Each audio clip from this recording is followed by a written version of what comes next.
Good afternoon, everyone. Professor Dhar, have you joined?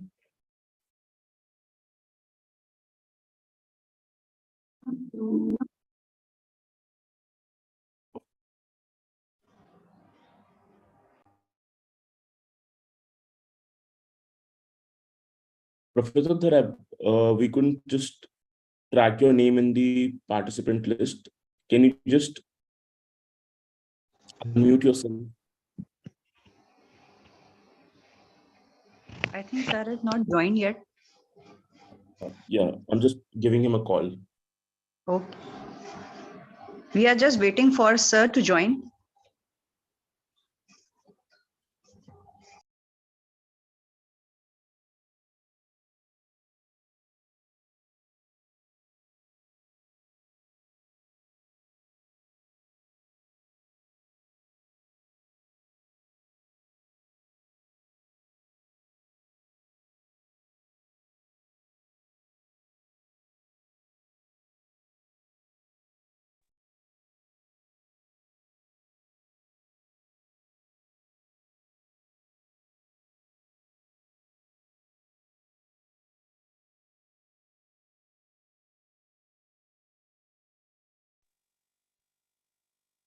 Good afternoon, ma'am.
We are just waiting for sir to join.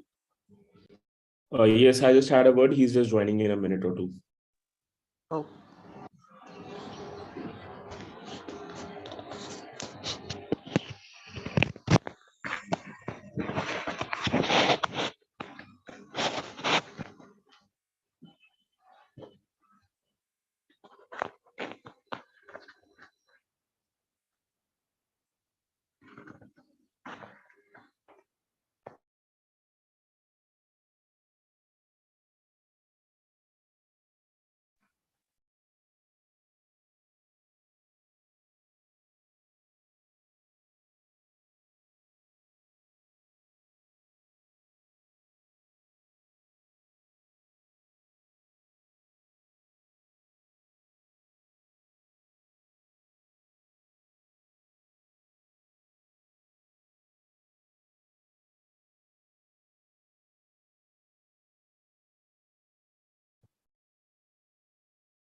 Prerna, just now sir has joined. We can, if sir permits, we can start the session. Yes.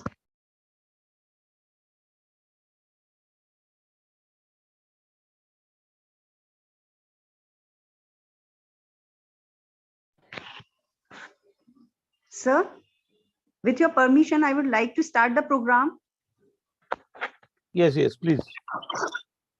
Good afternoon, one and all. I, Prerna Singh Rajput, welcome you all yet another fantastic session of 15 days online refresher course on teaching pedagogy in legal studies, commerce and social sciences, organized by Department of Legal Studies and Research, Barkatullah University, Bhopal, and Droid Penal Group in collaboration with Guru Angad Dev Teaching Learning Center, National Mission on Teachers and Teaching Ministry of Education, Government of India. We have two sessions For the same, firstly, I invite Dr. Pranam Dhar sir, Professor and Head, Department of Commerce and Management, West Bengal State University, Kolkata. We honor to have you with us, sir. The topic of the first session is multi-modal teaching and learning, contemporary issues. Sir, please proceed with the session. Thank you so much. Very good afternoon, everybody. Am I audible? Yes, sir, you are audible. Okay. First of all, I extend my heartiest gratitude to all the organizers, including Barkatullah University, HRDC, and also Guru Angad Dev Teaching and Learning Center. We have worked with them for many years. So my heartfelt regards and gratitude to them also. Without wasting much time, I'll be directly coming to my topic, that is multimodal teaching and learning.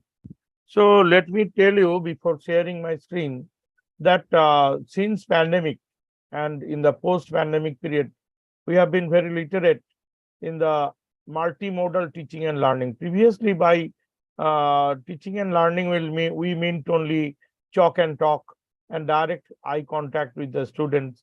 But amongst the teaching pedagogy, a paradigm shift has been there with the introduction of multimodal teaching and learning. So now I am sharing my screen.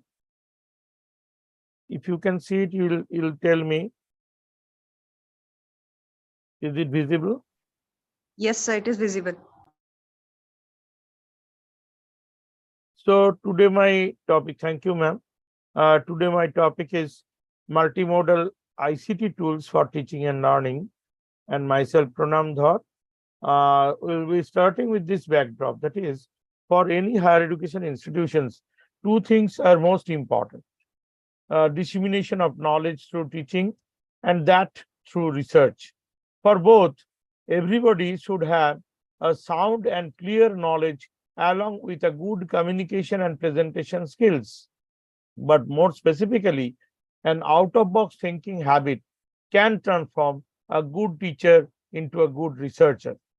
So role of creativity is very important in excelling the research as well as in excelling the academia.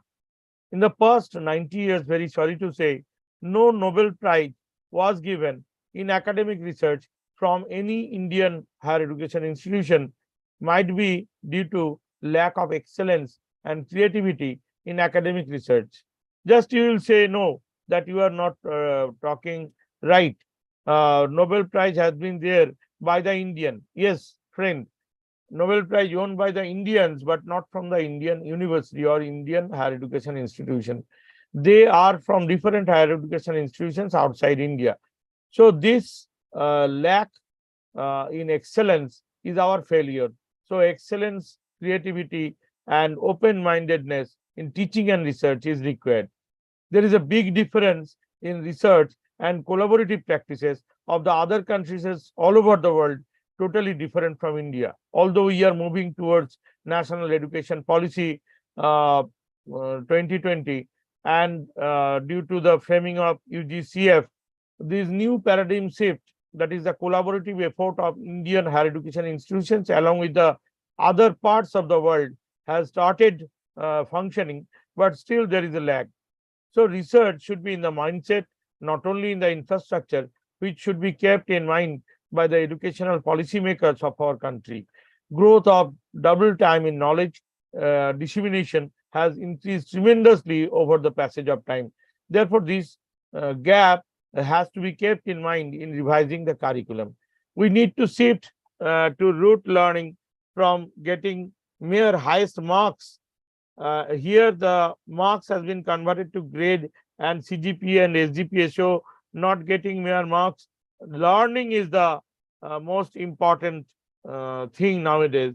Here we can refer to some very important reports in this regard, like the World Education Report, which aims at learning, not the teaching, not getting marks. And we should be getting two things called K and S. One is called knowledge, another is called skill. Along with the knowledge, we should be getting more skill. So the focus of the education system needs to be changed immediately to transform ourselves from the followers to the leaders in academics and research. Students and teachers must not be job seekers. They must be job givers. That means they must be entrepreneurs. They must be having the growth mindset and innovative mindset. If we compare the higher education data with that of 1950 and say that although the gross enrollment ratio has enhanced significantly, but even that after 20 to 25% of them are not able to pursue their higher education. So that that has to also to be borne in mind along with the advancement of technology, which is not yet been adopted in many Indian academics. ICT is playing a significant role in higher education institutions in India, and explain that in developing and disseminating through 2000 MOOCs uploaded in Swayam portal by UGC and all the 50,000 higher education institutions in India, and with the explanation of their benefits, the scope of initiating virtual universities in India, and also about the formation of national testing agencies in India. These are the moves towards the new paradigm shift towards multimodal teaching. So teachers and researchers of young generation have to adopt technology very fast along with their mindset with the change in time. Now my presentation will be divided into two parts. One part is theoretical, that is I will explain how ICT plays an important role in multimodal teaching and learning. And in the second part, very few minutes, that is 10 to 15 minutes, maximum 30 minutes I will take in explaining the hands-on how the multimodal areas help us in teaching and learning, especially the Google Classroom. Now, starting with the definition of ICT. ICT is a generic term referring to technologies which are being used for collecting, storing, editing, and passing of information in various forms. Now, we are talking about not information technology, but the ICT full form is information and communication technology. So, it has two parts. One is information technology, which is defined as the study of use of electronic equipment, especially computers, for storing, analyzing, and sending out information. Another part is communication technology, which is the process of sending, receiving, and exchanging information. So this is the biggest example of ICT. That is, we are talking from a distant place, from West Bengal to a distant university, so-called distance, because distance is not distance at all nowadays. Distance has been removed through these applications, that is the Zoom, that is the Google Meet, etc. So this is the blessing of ICT, that is we are discussing, we are interacting within the classroom. Now, ICT literacy, it is very important. ICT literacy basically involves using digital technology, communication tools, and or access, manage, integrate, evaluate, and create information in order to function in a knowledge society. Now, how to use information technology effectively? Learners use computer-based services to search and find relevant information. Learners retrieve relevant information. Learners decode information in variety of forms like written, statistical, and graphic. Learners critically evaluate information of different fields of knowledge. Now, learners can use computer-based services to write, analyze, present, and communicate information. Learner can use information technology to create networks of co-learners and to share, collaborate, and construct knowledge. I'll tell you a small story about usage of ICT. Just last month, I was in the interview of College Service Commission.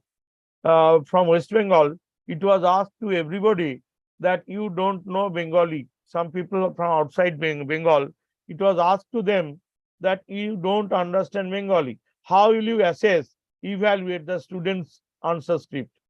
Now, I got one person very smart. He said that, yes, I don't know Bengali, but I have this translator machine. He took a translator machine with him. He saw how to use the translator in getting the answer scripts evaluated.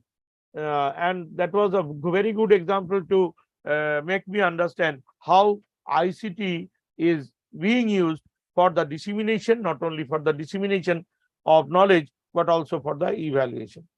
So these are the characteristics of ICT. It is faster, cheaper, very fewer steps needed, less people needed, less people walking needed. It is most interactive, fewer errors, customized, personalized, archivable, and transparent and searchable. And we get through the ICT new products and new technology. So they are subdivided into three parts: efficiency, effectiveness, and innovation. Now, what is the importance of ICT? It is an important source of knowledge. It is a medium to transit knowledge. It is a means of interaction or dialogue. Now, we will be discussing about certain attributes of computer-based technology, like multi-sensory delivery. For that, we use text, graphics, animation, sound, and video. Active learning.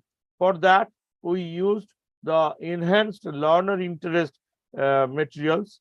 For cooperative learning, we use positive group or social interaction.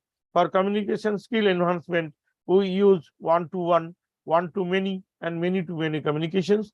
For multicultural education, we have to link students from across the country or around the world. And for motivation, greater learner engagement, that is, greater time is to be devoted for them. Now, any technology which increase the rate of learning would enable the teacher to teach less and the learner to learn more. Yesterday, I was getting the words of an university professor. He said to a student, previously I was a college teacher. The role of a college teacher is to make the student understand. Now, the role of university teacher is different from that. The role of university teacher is not to make the student understand, but to increase the intensity of motivation, to increase the hunger to learn more and more. This is the differential role of college teacher and university teacher. You may differ, but this was one story I have learned yesterday. Now, there are certain learning resources of ICT, like traditional, like books or lectures. There are certain mediums now used, like computers, multimedia, internet, blogs, YouTube channels, etc. Now, different ICT tools are multimedia PC, laptop, notebook, CD, DVD, digital video, still camera, internet and its tools like email, browsers, websites, search engines, chat, etc., computer edit, instruction and computer mediated video or audio conferencing, digital libraries, e-books and electronic publications, and lots of newsletters, posters, brochures, etc. Now, there are certain digital techniques like word processing, spreadsheet programming, databases, graphics software, developing multimedia kits, using internet and email facilities, and games and simulation to improve the quality of learning. Now, multimodal, we have used the term multimodal. That means certain modes are specifically used for teaching and learning. We can subdivide them into 4 modes. In mode 1, we can talk about virtual in-person classes or courses, just like what we are doing now. And another is known as massive open online courses, that is MOOC. You are also acquainted with the MOOC. Then in mode 2, we can talk about e-classrooms through learning management system and audio video classrooms like labs. In mode 3, we can talk about e-library like Shodh Ganga or Shodh Sindhu. We can also talk about e-content like Swayam, Diksha, etc. In mode 4, we can talk about online laboratory experiments, which is very costly, but still it is used in different eminent institutes of the country. And last but not the least is online movies, videos, and case study. Now, there are certain digital platforms used for online classes. Starting with Zoom, we are now using Zoom. It has lots of advantages. The physical classroom challenges, that is many people at a time, lots of time being taken, and whether we can go through other tools like for problem solving, There are certain problem solving tools. There are for mathematics certain other gadgets being used. All problems are being solved by Zoom and Zoom conferencing. Here in Zoom, unlike the other applications, there are certain annotation tools. I can feel that you are seeing this annotation. When I am underlining or ticking something and writing something, suppose x square minus y square, I am writing. So this annotation tool is easily making you understand how it is being used for disseminating the knowledge. So these are the tools not found in other meeting applications, mainly in Zoom. So this is the advantage of Zoom. The conference room where you are sitting, whether it is in your home or in your office, only with the usage of one headphone or earphone, and by listening carefully, you can transform your home into your virtual classroom. These are the components used in Zoom rooms. Now, we are not explaining many things in Zoom rooms, but if you go to your security part at the bottom of your desk, you'll see the options like share screen, chat, rename, unmute, start video, share whiteboard, and many applications are there through which we can learn and unlearn things through Zoom by staying in our home. Then another very popularly used, very pocket friendly application for classes and meetings, we can say it's known as Google Meet. So how to use Google Meet for web conferencing and remote presentations? These are the requirements. You will find a full list of requirements for Google Meet here. Although the criteria are changing from time to time, Google is extending some premium features to us from starting from July 1st, 2020 as a response to COVID-19. Here, meeting can Google Meet can host up to 250 participants per call. Although it's not free, it's a paid software like the Zoom. You can record your meets to Google Drive. You can invite groups to your meet. You can call into a meet with a phone, audio only. You will find a full list of requirements like the other things, how to host a Google Meet. Through Google Meet application, you see these dots. When you search Google in your desktop, when it comes along with your identity, here it is your identity. With that, you will get certain dots.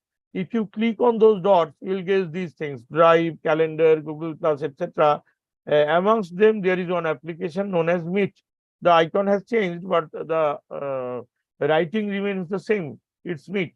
So from the Google Meet application, step 1, launch Google Meet using the Google App Picker. You will find the App Picker button next to your profile icon in Google Mail. Look for it in the top right area of your screen.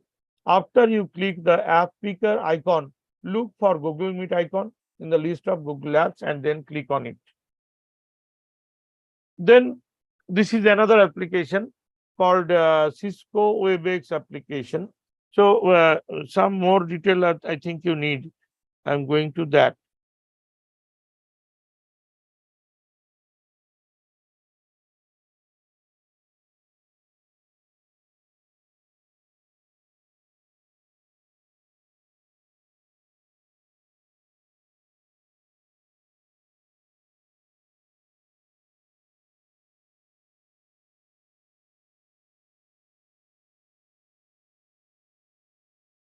Is it visible?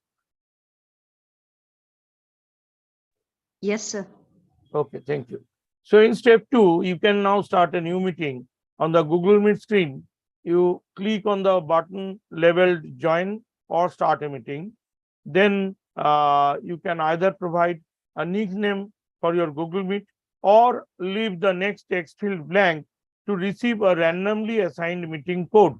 The advantage of using a nickname is that you can more easily can only join your meeting via its nickname if they are SOU employees or students. Just for example, I have taken a name for first 3 letters for showman. So you can join with SOU. Nickname, share your Google Meet with others by enabling them to join it by using the friendly nickname rather than by using a random code. Participants will not work outside of the SOU domain. Now, if your web browser prompts you to allow meet.google.com to access your computer's webcam and microphone, be sure to allow it. Here there is an option to allow, you allow. Then if everything goes well, you should see yourself on the screen. Click the join meeting button when you are ready. Now in step 3, you have only joined, but you have to invite other people to join to make your meeting a success. So when you join the new meeting you hosted, you will see a pop-up window where you can conveniently copy the meeting information to send to people. You can also use the add people button to start inviting people by email. This is a great option if you are inviting Mr. Showman's colleagues or students to your Google Meet, because their names will autofill for you. You can also type in the name of a Google group to invite all members of the group in the meeting. Now, this is the tips for the faculty. You can easily invite your entire class using the email group for the CRN number. For example, if you want to invite all of your students in your CRN 4000 class, you can invite 4000@so.edu. Now, when you use the add people button, your guests will receive an email invitation that contains a join meeting button, a direct URL to the meeting, and the phone numbers for calling in. This is the icon showing join meeting option. Now you can fix your meeting or class from Google Calendar. For that, you can schedule and embed a Google Meet right into your Google Calendar invitation. For that, step 1 is create your Google Calendar event and add conferencing. Now create your calendar event in Google Calendar, but before you save it, add conferencing using the button for add conferencing right below the location field. You see, it is given here, add conferencing. Now from add conferencing, after adding the Google Meet session, with a single click, the meeting ID will appear. You are ready to save the calendar event and send out the invitations. Now, after saving the calendar event, you can easily find the details for your scheduled Google Meet session by opening up the calendar event again. Now, in step 2, you can now join your scheduled meeting. You can join your scheduled meeting in Google Meet through the link in your calendar event, or you can join it with one click when you go to meet.google.com. Now your scheduled meetings will appear under the button for joining or starting the meeting. Now, how to control your Google Meet? After you have started your Google Meet, this is how you can control it and end it. Meeting details is given at the bottom. The arrow shows it. Find your meeting information again. Use the meeting details button in the bottom left corner of the screen to find your meeting information again. Now, for inviting more guests, click on the people icon in the top right corner of the screen. The number next to it shows how many guests are already in the meeting. Use the add people button to invite more guests. Now mute audio and toggle video. Look for the microphone button and the camera button on either side of the hang up button in the middle of your screen, along with the bottom. Click them to toggle the microphone and or the camera becoming on or off. Click on the 3 vertical dots in the bottom right corner of the screen, then select settings from the menu.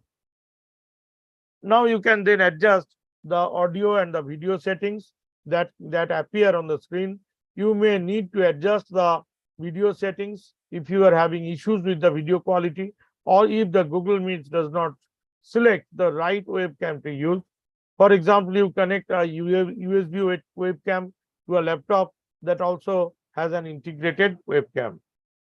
Now, going to another class or meeting application, that is Cisco Webex meeting app. So for Cisco Webex, there are more or less same thing. Now, what is WebEx Meeting? WebEx Meeting Center is virtual conferencing software that allows its users to collaborate in an online environment as opposed to face-to-face. Meeting Center conveniently works inside your web browser with no program to download, install, or configure.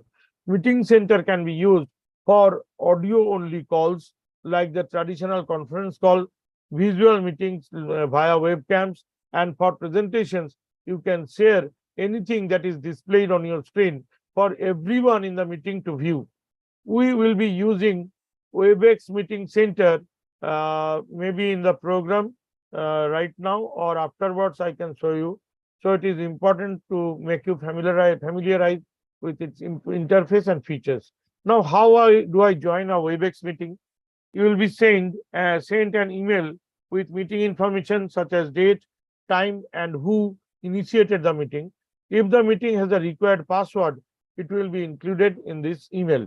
Click the link in the email to go to the WebEx website. On the right-hand side of the screen, we will see an area to log in. Type your name and email ID and press join to join the meeting. Next, a separate window will pop up and prompt you for your choice of audio. You may either use a phone or your computer for audio. Now, if you choose to join the conference using a phone, you will need to call into the meeting.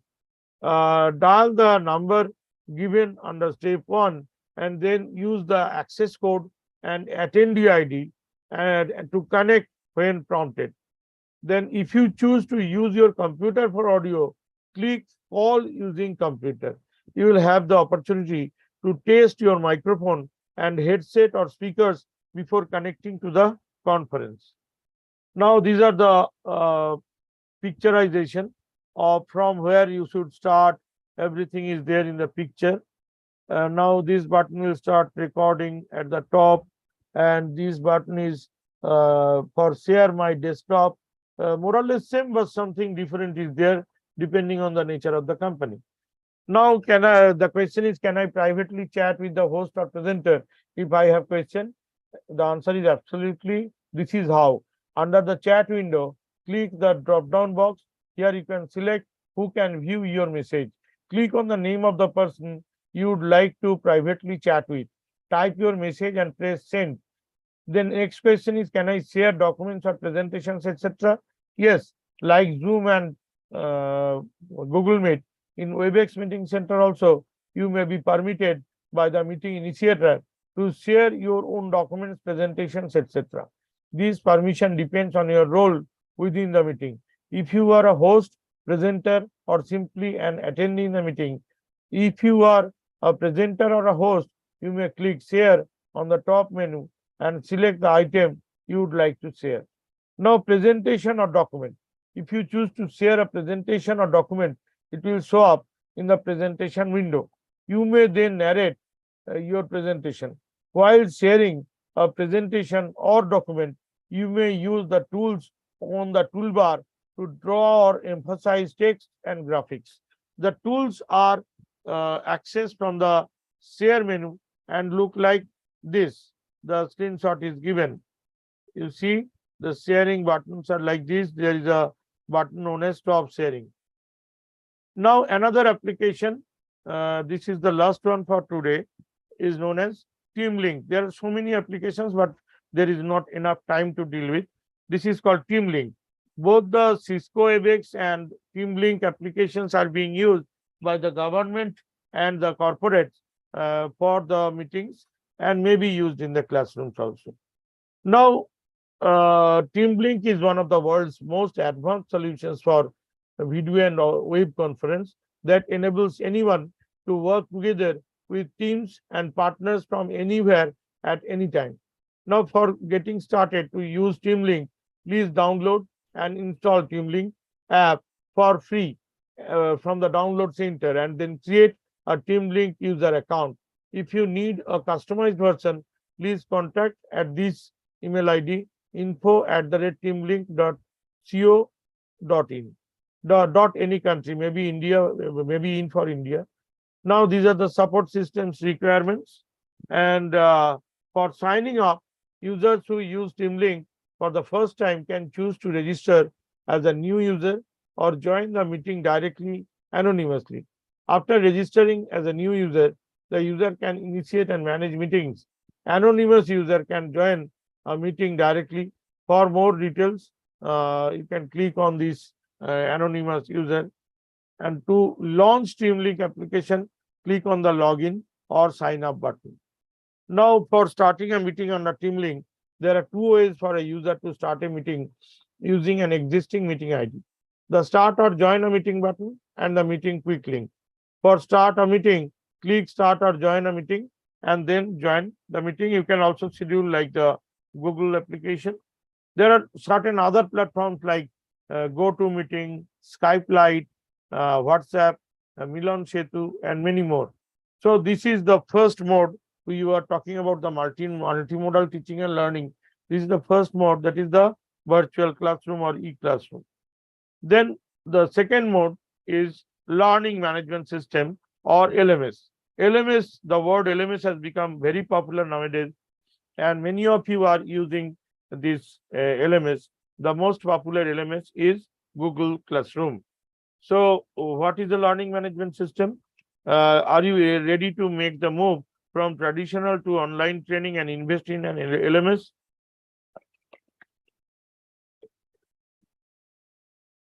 Now in this portion, I will share everything you need to know about LMS. From the most notable benefits of using LMS to the top features to look for. So the term LMS, Learning Management System, makes an appearance quite frequently in e-learning articles, tip sheets, and beginner's guides. As such, it's important to get a good grasp on what is the learning management system entails and the benefit it brings. Is the learning management system really worth the resources, or will a more manual approach suffice? What are the advantages of investing in an LMS, and what features should you look for? Are there different hosting and pricing plans you need to keep in mind? This presentation will address all these questions and give you insider scoop on learning management system so that you can decide whether a new LMS is right for your online training program or not. Now, what is the primary function of an LMS? The role of a learning management system varies depending on the organization's objectives, online training strategy, and desired outcomes. However, the most common use for LMS software is to deploy and track online training initiatives. Typically, assets are uploaded to the learning management system, which makes them easily accessible for remote learners. In some cases, LMS may even have built up e-learning authoring tools that allow you to develop online training materials without additional third-party software. Think of a learning management system as a vast repository where you can store and track information. Anyone with a login and password can access these online training resources whenever and wherever. For self-hosted learning management systems, user must also have the LMS software installed on their hard drive or access to the company's server. Now, there are different options of LMS deployment. First is cloud-based, which is known as SaaS. These LMS platforms are hosted on the cloud. The LMS vendor maintains the system and carries out any technological upgrades or updates. Online learners and collaborators log into the learning management system with a username, name, and password. There's no need to install any software, which makes it a great option for organizations who want to get started as soon as possible. The downside is that some cloud-based learning management systems cannot be customized. We need customization for the security purpose of every organization. So some LMS cannot be customized. For example, there are fewer opportunities to incorporate branding or personalize the dashboard. Next one is self-hosted. Self-hosted learning management system that require software downloads. The LMS vendor may offer direct downloads from their site, or you must request physical software disks. However, the former is more common these days. Self-hosted LMS platforms allow for greater creative control and customization. The disadvantage is that you usually have to pay for updates and the system may require IT know-how. Third one is desktop application. The LMS application is installed on the desktop. Some desktop applications are even accessible on multiple devices, making it easy for your entire e-learning team to collaborate. Fourth one is mobile application. Nowadays, through Swayam or Diksha, which can be operated, Diksha, which can be operated through mobile applications also. They are important examples of LMS, and learning management system through mobile application are systems that are accessible whenever, wherever via mobile devices. You can upload online training content so that online learners can track online training initiatives on the go. Now, Moodle is very popular amongst all the LMS. Moodle was designated to help foster online learning communities. It has an active development and support group and very important for open source projects and has users in over 150 countries. Moodle was built following the social constructionist pedagogy as a virtual learning environment. Now, some of the growing community of Moodle users are listed below. To add or update your site, just use the registration button on your Moodle admin page, and currently there are 22,892 from this URL, that is http://moodle.org/sites. You can get that there are 22,892 sites from 173 countries who have been registered under Moodle, and 3702 of these have requested privacy and are not shown in the list below. The list is not showing due to the issues, policy issues. Now, what is actually Moodle mean? Moodle is a verb. It means the process of lazily meandering through something, doing things as it occurs to you to do them, and enjoyable tinkering that often leads to insight and creativity. If you are writing a proposal, say it means modular object-oriented dynamic learning environment. That is the full form of Moodle. Modular object-oriented dynamic learning environment. So either applies to both to the way Moodle was developed and to the constructivist pedagogy that guided the original users group. Anyone who uses Moodle is a Moodler. Moodle is provided freely as open source software under the GNU public license.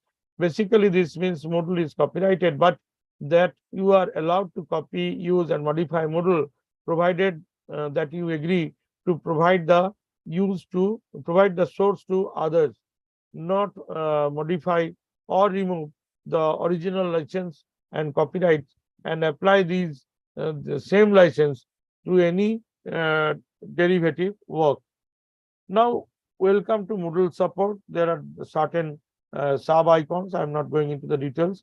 This is the Moodle tracker, from where we get the lots of advantages, lots of menus, how the Moodle is to be used. And I am giving you a real example. We conducted one research methodology workshop from Indian Accounting Association in collaboration with Guru Angad Dev Teaching Learning Center, GADTLC. And you see in my name, this is the page of Moodle. It has been created, and here all the things can be uploaded, attendance could be taken, everything can be done. Now, coming to the mode 3, that is massive open online courses, or MOOC. What are those? This is the website. Welcome to mooc.org.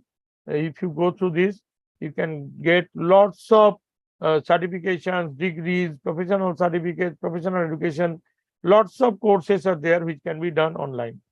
These are certain popular courses and subjects. like Python courses, Java courses, HTML courses, blockchain courses, etc. These are programming courses. Then there are business courses and management courses. There are communication courses, life science courses, engineering courses, and many more. Now,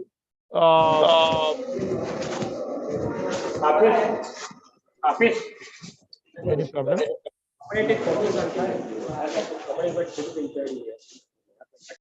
Any problem?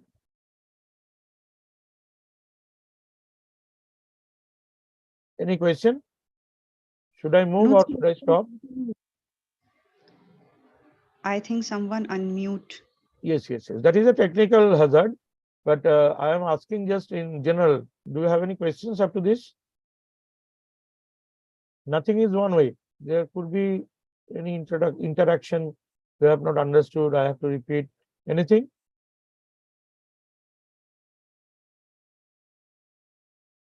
But this audience is very decent audience.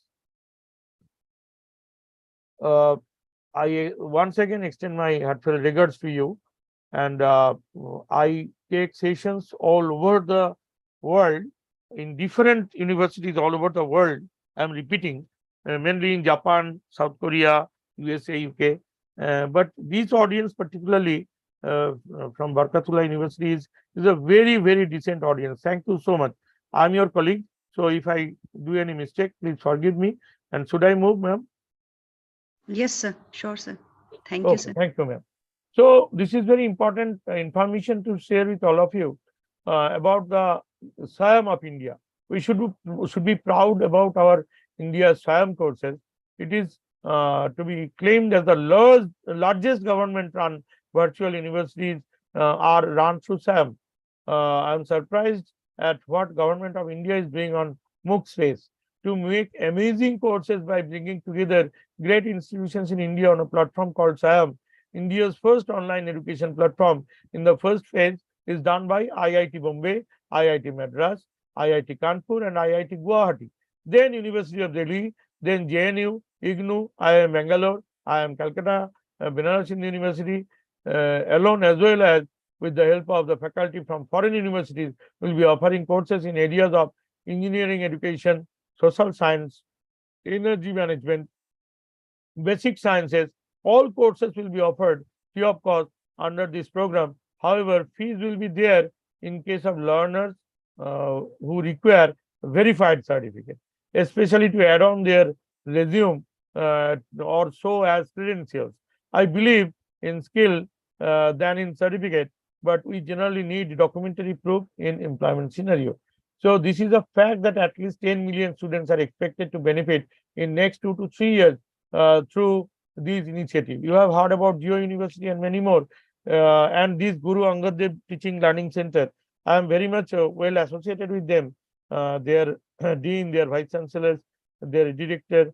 From their introduction, I know that they are very, very dedicated researcher and very dedicated teacher, and very less people are doing very large work with only some computers and certain technologies.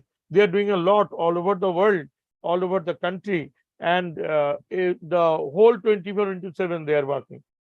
So just give me 1 minute.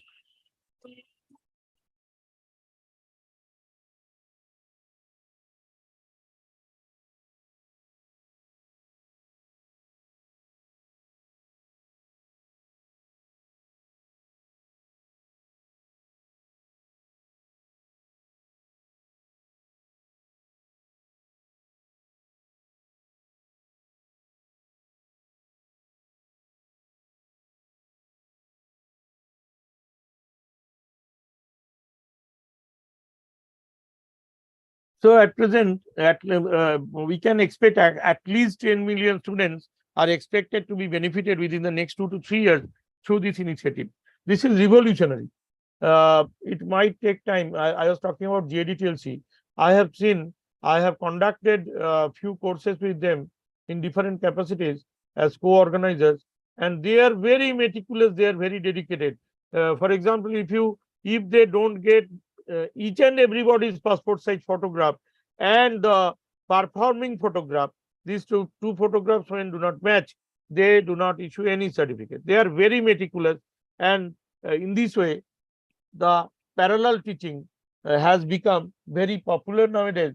They are very effective, and they within 2-3 years, 4 years, I think they will supersede the physical classroom.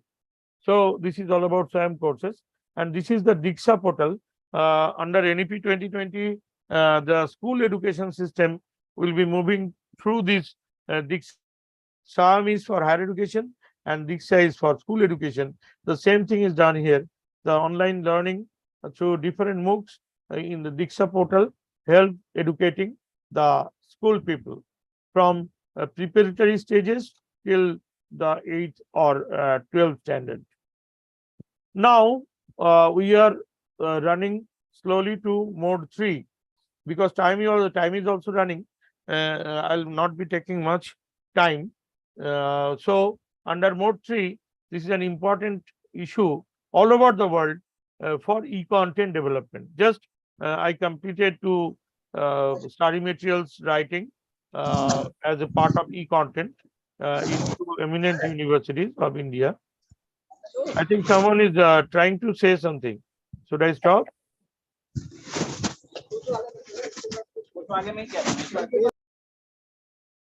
Mr. Raja will you say something?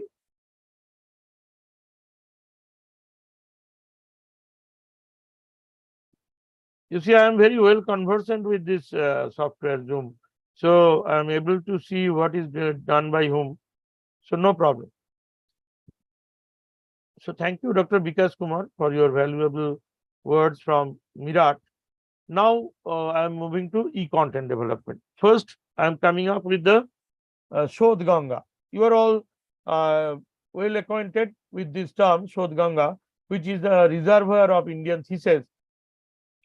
Anyone submitting his or her thesis from amongst these 550 universities all over India, a copy, if it is UGC approved, UGC affiliated university, a copy of the thesis and an abstract within 300 words has to be submitted to this Shodh Ganga, followed by the whole thesis, and it is therefore a part of InfluentNet and a true reservoir of Indian thesis and true source of literature review for the budding researchers. Then Shodh Sindhu. It is also an electronic consortium or reservoir of electronic resources for the higher education. And you see, there are lots of resources under Shodh Sindhu. If you search, you will get the details. I'm not going into the details. Then there are certain issues. I have talked many things about these e-content, e-learning, multimodal teaching, and many more. But there are certain issues. First of all, first issue is connectivity. Among the 140 crore people of a country like India, if at least 70-80% want to go for learning, and if at least 50% of them want to go for higher education, connectivity is a big issue, because in remote area, in the hill area, in the ocean area, and in certain jungle area, connectivity is sometimes distorted and sometimes lost. So I am doing classes, I am taking your sessions because of the blessings of government of West Bengal. They made me, and government of India made me nodal officer of certain wings, and this internet is provided directly by the government. So I am not facing any distortion. But who are doing it from mobile phone, who are doing it from distant places, they are facing the connectivity issues. This is obviously one of the serious issues we have to handle every day. Then gadgets. Everybody is not having the purchasing power to purchase the high quality gadgets, because high quality gadgets means high quality connectivity. This is not happening with all of us. This is also another problem. Then cost of connectivity. I am getting a free connectivity from the government, so I can take 3 hours, 4 hours class at a stretch. But those who are doing their classes, they are having their data limitation, that is 1.5 GB or 2 GB data per day. So this involves, if you want to get additional connectivity, additional data, it needs a cost. Then there are proper curriculum development or the format development needs for different meeting application, classroom applications. For example, like Zoom, the different facilities like recording and like annotation, like security, like co-hosting, these are not available with other applications. But Zoom is very expensive. I personally subscribe Zoom every month since March 2020 because I believe I am a teacher, I am for the student, and a portion of my spending should go for the student. So I purchase it with very minimal value of $77 per month. I purchase Zoom. This is my paid version from where I am talking, I'm interacting with you. So cost is an important criteria. Format development is an important criteria, and mindset. Whether I'll be moving to the technological advancement mode or I'll be moving back to the traditional mode. This is my mindset. I'll not upgrade myself. So what will do when I'm not able to upgrade myself? My mindset is not upgraded. So mindset should be changed. I must be interacting with the generation Y, generation Z, millennials, and many more. So mindset is an important issue. Then creativity. Every day you have to do certain things new as a part of creativity. For example, when I am taking the class of operation research or the class of accounts or class of finance, I am using either Excel or the MS Word page or the MS Excel page to increase the motivation in the classroom. This is called creativity of a teacher. Then intuition. I have to predict the understandability of the students, the scholars inside the virtual classroom. This is the intuition of a teacher, of an administrator, or of a high-level supervisor, so that everybody is included. Today's management is participative management. Inclusive approach should be there. And last, but not the least factor is empathy. We should be empathetic to the co-learners, to the participants, to the audience. So these are the issues. Now, lastly, we will be ending up the theoretical part with these new ideas, virtual university. Nowadays, virtual universities, Guru Angad Dev Teaching Learning Center is also an example of a virtual university.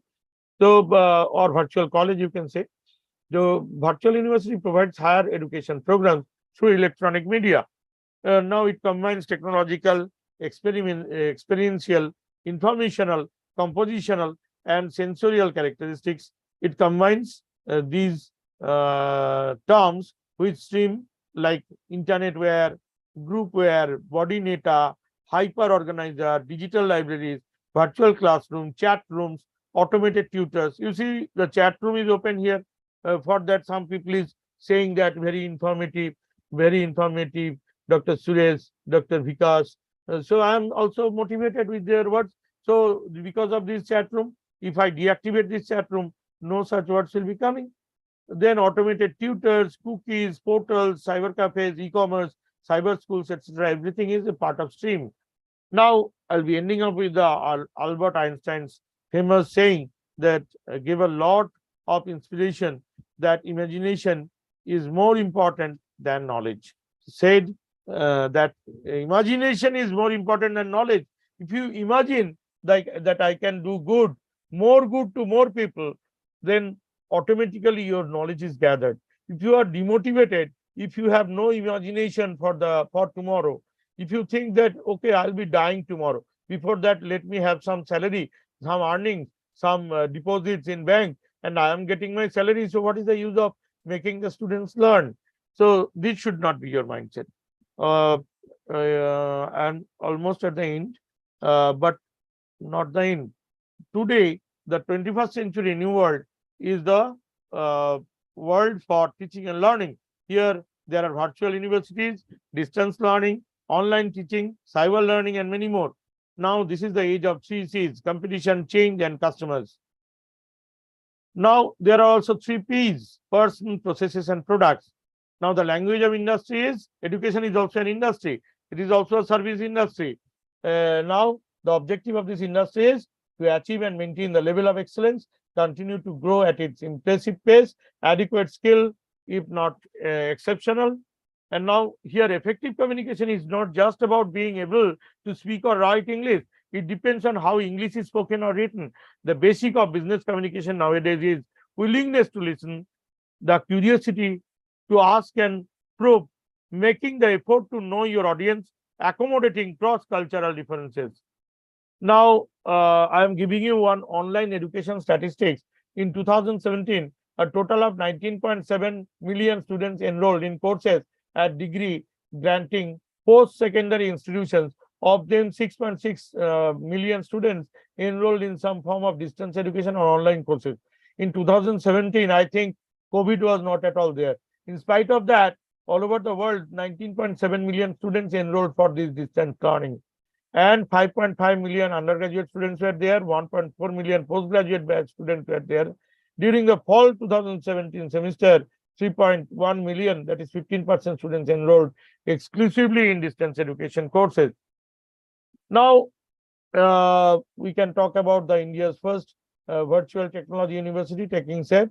7 Indian institutes of technology, that is IITs, have teamed with Indian Institute of Science, Bangalore, that is IISc, to set up India's first homegrown virtual technology university. The IITs involved are those based on Mumbai, Delhi, Guwahati, Chennai, Kanpur, Kharagpur, and Roorkee. So, as an educator, we should facilitate learners to strive to have the principles and values that will empower them to be themselves, to design their own destiny, to make their own choices, and to safeguard their diversity, and to live in harmony. Now, thank you all. If you have questions at this theoretical part, I'll answer those questions. If you don't have any question, I'll move to the practical part. I'm stopping here and I'm waiting for your questions.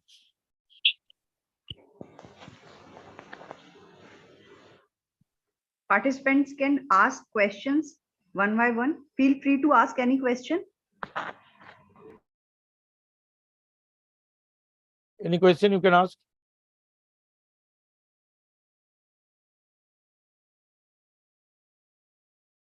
Somebody is in a bike, so I will request him not to do that. There are frequent accidents. I know that you are a very serious participant, but please don't do it. You are with your bike and you are at the classroom at the same time. Don't do this, please. Sudeep Malakar, please remove yourself from the classroom for your life's sake. Please, this is my request. Anybody else, if you are having any question? I think, sir, there is no question. Okay, ma'am, can we move for maximum 10 to 15 minutes to the practical part? Yes. So with all of your permission, I'm moving to the practical part. Are you able to see this page? Nothing written here. It's there in the computer. Are you able to see this page? Simply, this is a Google page. Are you able to see this? Yes, sir. Okay, thank you, ma'am. And I will start with the right top corner. There are certain dots you see. These are the Google apps. From there, I will click and go to lots of menus are there. I will go directly to the classroom. This is the Google Classroom. This is the Google Classroom. And through this Google Classroom, you can involve your students virtually. There is no attendance problem. There is no other problem because everything is documented, and study materials can also be uploaded here. Okay, one question from Dr. Sonal. In your opinion, do you feel that virtual university is more beneficial? No comments, ma'am.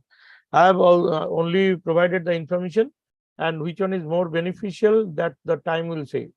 Definitely, Dr. Chakradhar Pani, I'll share the PPT with the organizers, but I'll not go into any controversy because I have only provided you the information, and the role of the teacher, the resource person, is to make you learn, not to create any controversy. Now, from your own experience, we'll decide which one is more beneficial. It varies from person to person, so I'll not generalize it. So, by answering these questions, I'm moving to this classroom part. In this classroom, just you again go to this. You see the plus option. Any of you can interact so that I can feel that you are understanding. At the rightmost corner of my profile page, then apps, then there is a plus sign. Are you able to see it?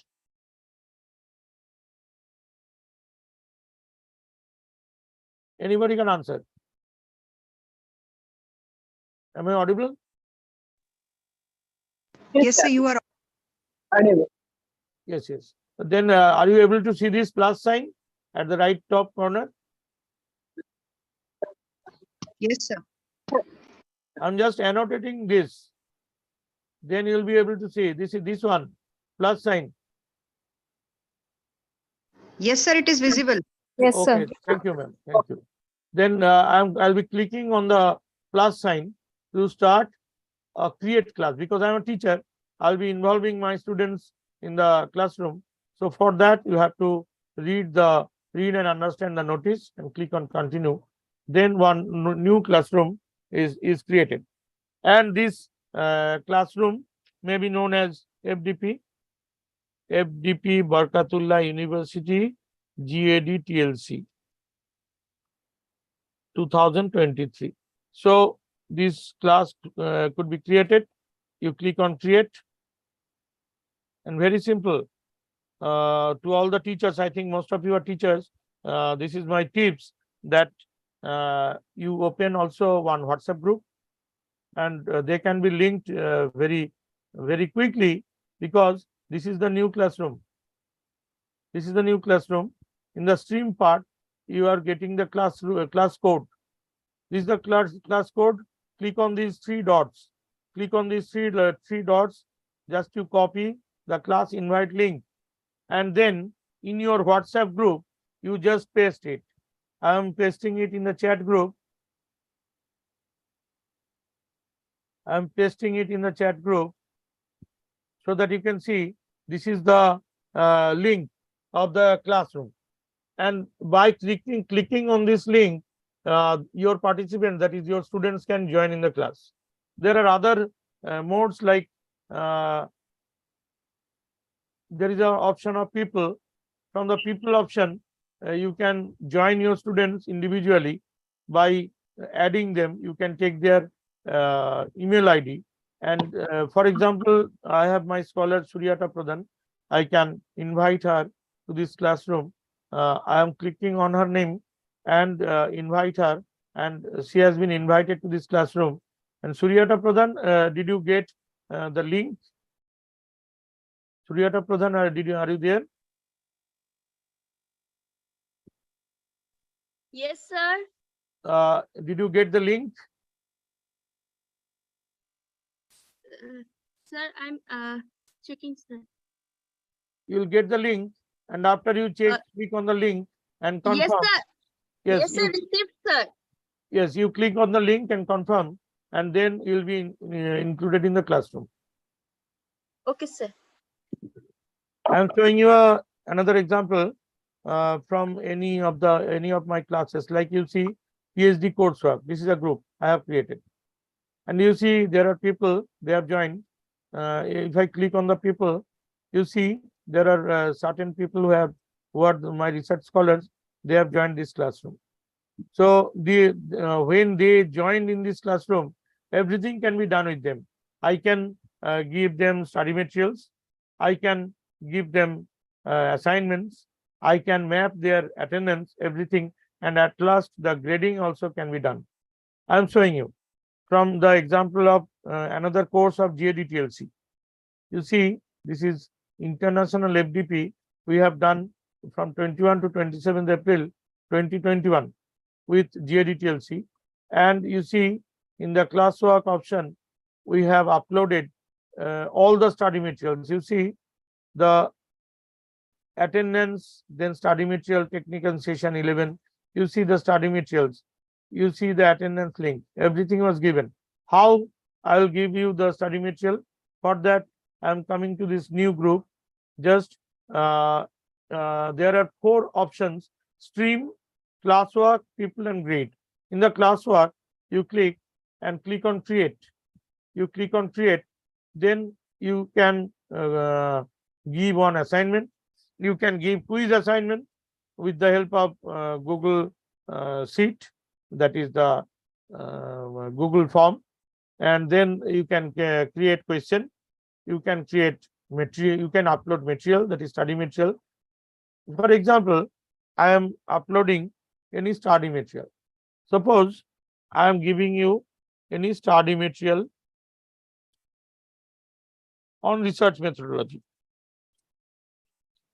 For that, I have to name that study material research methodology note 1.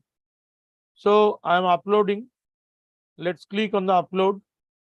Then you can upload it from Google Drive, from your computer, from anywhere. Suppose I am uploading from computer, from my files are saved in MCOM classes. Suppose in MCOM second semester classes, there are certain study materials. Suppose this is game theory material I am uploading. So this is uploaded. This is uploaded, but this is not posted. Now you have to decide for whom to provide. Whether you will provide to all students or some of them with their name, you can click on their name. Then, then you click on post. Then automatically your study material is posted in your Google Classroom, and it is a permanent post. So if you again go to classwork, you'll see this study material is being posted. Now today's attendance. Suppose I wanted to take today's attendance of my students in the classroom. For that, you go to create a question. Click. Then you have to ask the questions. Write down attendance. My short name is PD.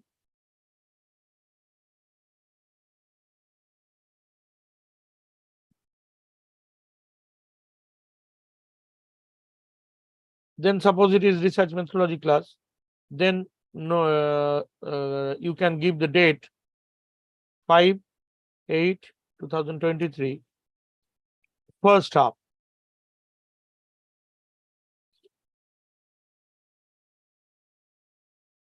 Now the question is whether you are there in the class. Now you can change your question in multiple choice. There are 2 multiple choices, yes or no.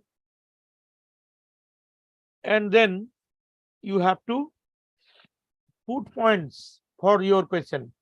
You can put 1 point per day attendance, or you can make it ungraded. There is due date, you can lock your attendance. Suppose today is 5th. Today is 5th, isn't it? Today is 5th. And you can fix a time. My class is ending at 5. So up to 5:30, you can open your attendance. After that, you have to lock it. Then you click on ask. You click on ask. Then one student, already there, my scholar Suryata Pradhan. She is a faculty of an university. So she is there. I'll ask now, Suryata, have you got the attendance link? You see in my classwork, the attendance link has come. Suryata, have you got the attendance link? Yes, sir. Yes, sir. So you click on the link. You see there are 2 assignments. 2 assigned. Why there are 2, I don't know. There are 2 people in the classroom. I think one more has joined. No, only one joined. Okay. You click on your attendance. You click on your attendance. Yes, sir. Yes, sir. Done, sir. Now you see there are 2. One is Lakshmi Hariharan. He has joined automatically.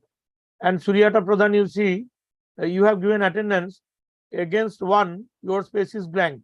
Now I will confirm your attendance. You have given attendance and you have got 1 point. I will confirm your attendance by putting that 1 point and return it to you. And you will also be confirmed that your attendance is being given by the teacher. So your attendance is confirmed. Now there are other participants joining, like Dr. Sonal Sardesai. You have also given your attendance. So I am confirming your attendance also and returning it to you. You will get confirmed that your attendance is being given. Now in this way, if you go to this classwork, you see two students are graded. Their names are Suryata Pradhan and Dr. Sonal Sardesai. And one participant, one student is Lakshmi Hariharan. She has not given, she was assigned but not given attendance. So in this way, we can map the class, and other things are also there. Lastly, I have shown you how to upload the materials, how to give attendance, and I can also show you how to give assignment. So in classwork, you click on create and click on assignment, then upload any assignment. Suppose you again, there are lots of assignments for my students. You see, this is the assignment of operation research. I am uploading it, and for each assignment, I have certain marks. Suppose there are 10 marks on one assignment, and there is a due date. I am giving this on 5th. The last date is 7th up to 11:59. So you can now assign.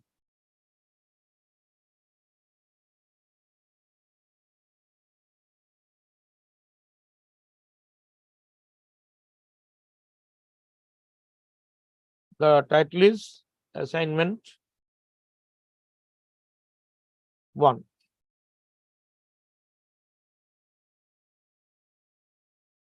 Without title, it cannot be assigned. So it is assigned. So now after assigning,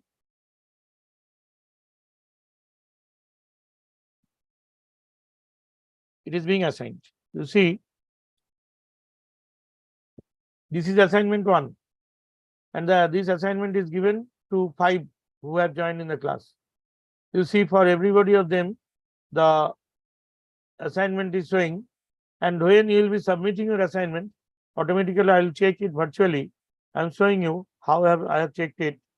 I am showing you.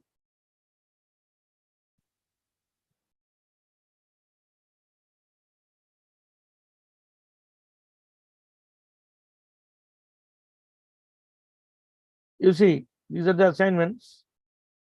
These are marked. Assignments have been marked. You see, these assignments are marked. Virtually, I received the same, and I checked those assignments, and automatically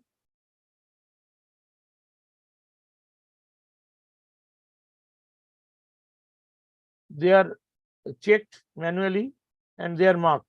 You see, these are assignments. There are marks at the left side, and ultimately the assignments are also here uploaded.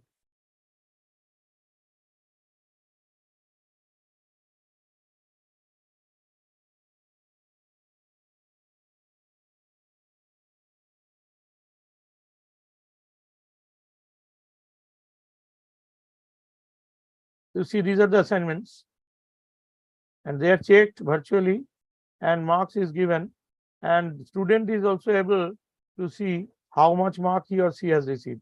This is their marks. There is no lack of transparency. So during the period of COVID-19, I did not feel shaky. I did not feel shaky because I was with the students connected always, and I checked all of their scripts, and ultimately, you see, they were graded because they have submitted all their assignments. Ultimately, if you go to their grades, these are the grades. You see, for the students not appearing at the examination, they are not graded, but some students are graded. And for grading, very simple. If you go to the settings, this is the overall grade you have to calculate. This is the class code. This is the grading. Here, you have to set the total points, and or you can set the category, weighted by category. You can weight by category, or you can just set the total points and you can on it. So the overall grade is shown, and now it is saved.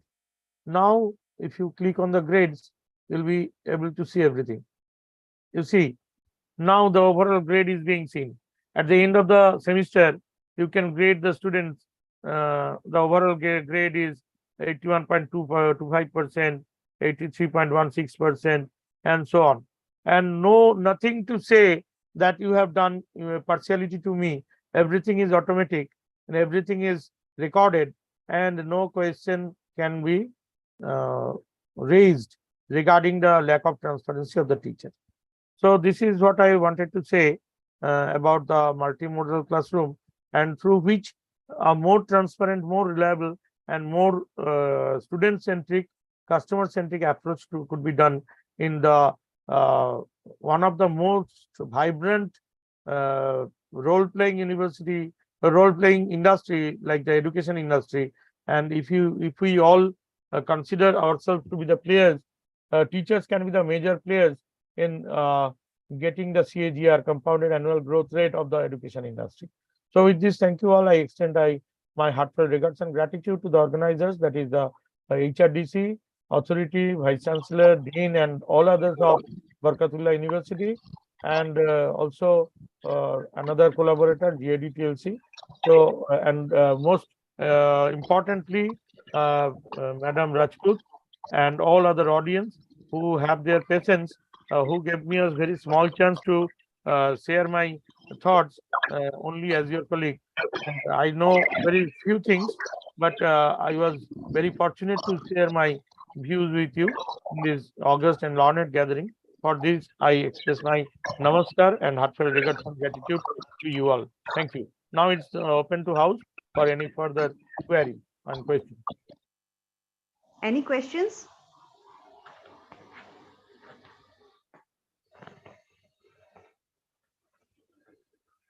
So I'm getting lots of encouraging words from the participants, but I wanted questions also. Feel free to ask any question. I don't think so, sir. There are questions. But thank you so much, ma'am. I am seeing Sunil H. Ram. Do you have any question? Sudeep Malakar, I request you not to do this. Why you were running bike and doing classes simultaneously? Very sorry, this is a personal issue, but I have a fear factor, that is a student running with a bike and doing classes. I've never seen such. Ma'am, Prerna, have you seen this? Any student like doing classes over bikes? I have never seen this. This is the first time. So don't do this, Sudeep. Yes, sir. Surely. He should not do that. It's Exactly. a pure life, I think. Thank you so much, ma'am, and thank you all. And I think the next resource person is there waiting, and you are waiting for her also. So without wasting your time, it's over to you. Thank you so much once again. And with your kind permission, I'll take leave. Thank you.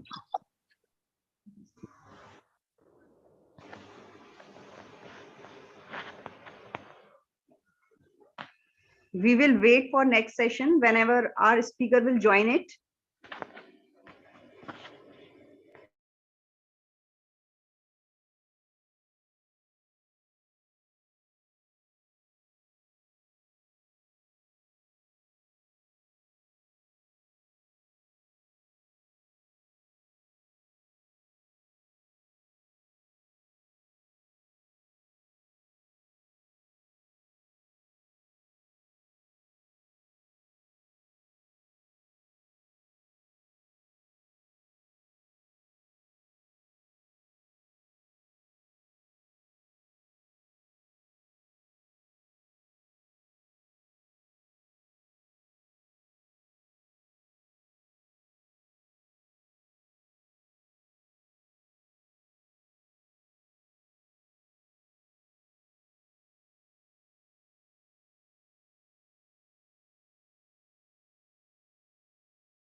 Hello.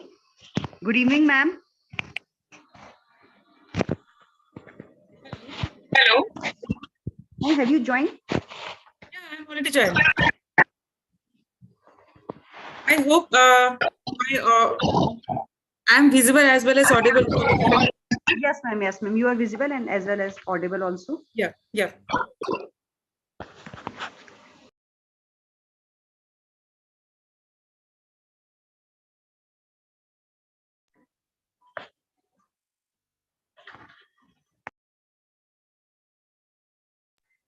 Ma'am, with your permission, I would like to start the program. Next session. You can start. It's a pleasure to have with us Dr. Pyali Chatterjee, ma'am. Good evening, ma'am. Head Good of the evening. Department of Law, ICFAI University, Raipur.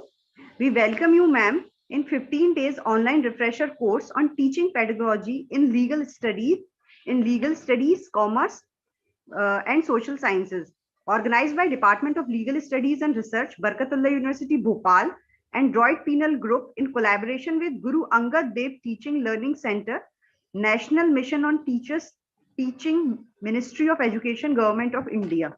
We are eager to listen your views on the topic, ma'am. Research, article writing, ethics, and importance of Google citation. Over to you, ma'am. Yeah. Let me share my PPT with you first.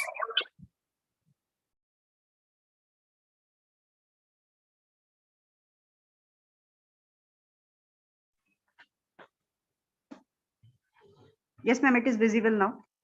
Yep. So first of all, good evening, everyone. And I'm thankful to Droid Penal Group for giving me this wonderful opportunity to deliver a lecture on research article writing, ethics, and importance of Google citation.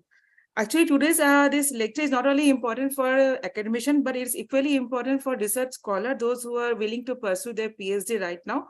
For if any LLM students are here, for them also this lecture will be equally important. Actually, nowadays, as we all aware of it, that API score is there.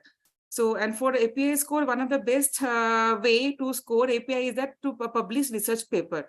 But the thing is that as right now, the current scenario has been changed in India, and now you will find out that most of the institution or university, they will ask you to publish in good quality research journal. For example, Scopus, SCI, UGC, and WS. So, if you really want to publish a paper in good quality journal, in that case, you should know about the technique also. Because quality research paper or quality research, that will be, you can say, it's not only your hard work that you are giving your effort for research writing, but the thing is that if you know about the technique, that how to write an article in a different way, so that it can be it can get selected in a reputed journal. So that is actually necessary here. So in my topic, in today's lecture, I will discuss about the writing skill, that what will be the proper or accurate way to write a research paper. And while writing research paper, the basic things, like the basic things which is required to keep your paper in, you can say like that, minimize the plagiarism content, that how you can minimize the plagiarism content so that it can look authenticate. So there should not be, sort of plagiarism content there. So regarding that also I will discuss. And the third thing which I am going to discuss in my lecture is about the Google citation. Because recently, if you go for an interview in any reputed institute, they will not ask you how many research paper actually you have published. They will simply ask you that what is your Google citation. So that also I will discuss you, that how you can find out it and from where you can do it, and how you can score this Google citation. So coming to the first point is that, the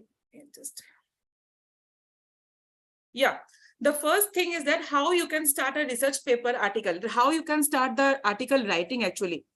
It's very simple and easy process. Actually, from the very beginning of our school days, this college days, even university level also, it has been suggested by our teacher or parents that you should have a habit of reading.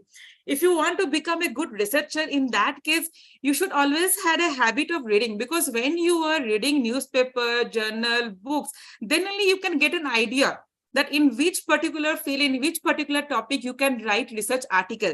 So the first thing is that you must have a habit of reading various, you can say, books, newspaper, so that you can find this research topic from there. And another thing is that if you watch, various news channel, so from there also you can find out current topic or any topic where you can see that there is a lack of, because we all, I think many of you are from this law background.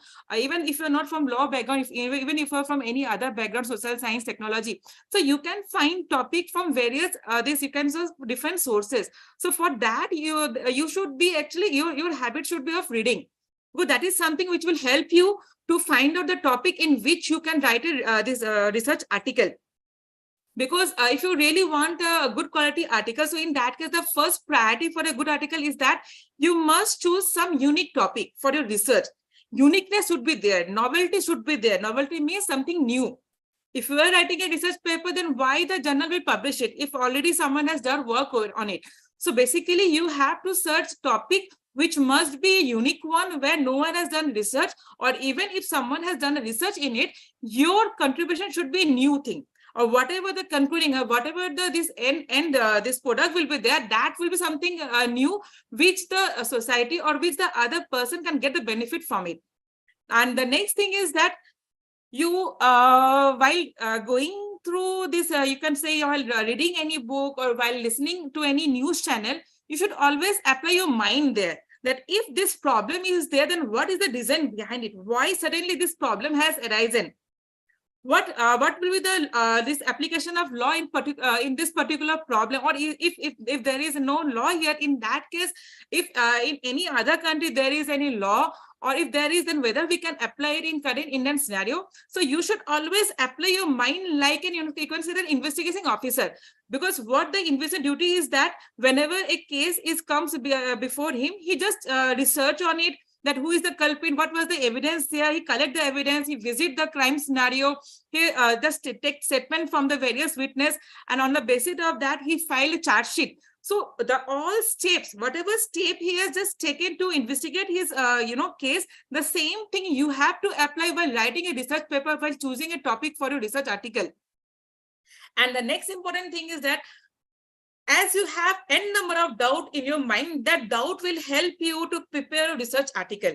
So if you are having doubt in your mind, that is actually a good thing. The number of doubt you will have in your mind, it will help you to write the research paper. It will help you to frame the body of a research paper. And the more you know about the topic, it will help you to bifurcate the research paper while writing in it. The next thing is that whenever you are choosing any topic, or whenever you are finalize your topic, the next important point in your mind should be there. If you write this paper, then from that particular research, what benefit the others will get from it? That is another important point, because you can write a research paper in any topic, but the thing is that what the other person or what the other scholar, research scholar, academician, or you can say any other party, why they will read your research paper, that is actually very much important. You should always try to do something which will give benefit to other. If you provide that quality of research paper, then only others will read your research paper and they will appreciate your work also. Just take an example. Here I'm giving an example of, for example, this posthumous sperm retrieval. PSR, in short form, it is PSR. I don't know how many of you heard about it, but in India, you will hardly find any discussion on it. But Israel is one of the countries where they have already framed legislation relating to PSR. That is there is a medical technology where sperm is collected from a dead person. Within 36 hours of death, sperm is collected from the dead body. In that case, with the help of that sperm, his partner, his wife can get conceived with that. So that is actually legalized in Israel only for the army personnel. But now they have drafted a legislation where the other person can get the benefit of it. But coming to Indian scenario, we don't have any such law relating to PSR, but there are many journals, in medical journals, where they have discussed the need of such technology in India also. Need of means approval of this technology in Indian scenario also. The another thing is necrophilia. Necrophilia is something where a person does sex with a dead person. As we ever that in India, we don't have any particular law relating to it, particularly related to necrophilia. Though we had this in IPC, we had provision where if someone does with a dead person, that will be a penal offense. But these are the topic where you will not find much research. So you have to choose something unique. I just want to say that while starting the research article, while selecting the topic, the first thing is that you should always try to select topic which will be a unique, so that others will get interest. They will get interest to read your paper. They will find something new in your research paper. That is actually important, which I just want to highlight in this particular slide. Now, once you finalize your topic, that in this particular topic you are about to start your research article, you will do your research. The next thing is that upon the finalize of the topic or subject area, the first thing is that you have to give a title of your research paper article. Like we all had name of our own. So in the same scenario, whenever you are writing a research paper, the next important step is the selection of your title or framing of your title. So here you just keep your mind that whenever you are framing a research title, your title should be, it should be clear that what, and because once you send your research paper somewhere, particularly your abstract, your title should describe about your idea, that what thing or what topic or what issue you are just going to discuss in your research paper. That should be highlighted in your title. And another thing is that whenever you are framing your research title, it is equally important that you have to, write it in such a way that the other will able to understand that what research methodology or what technology you are going to use in it.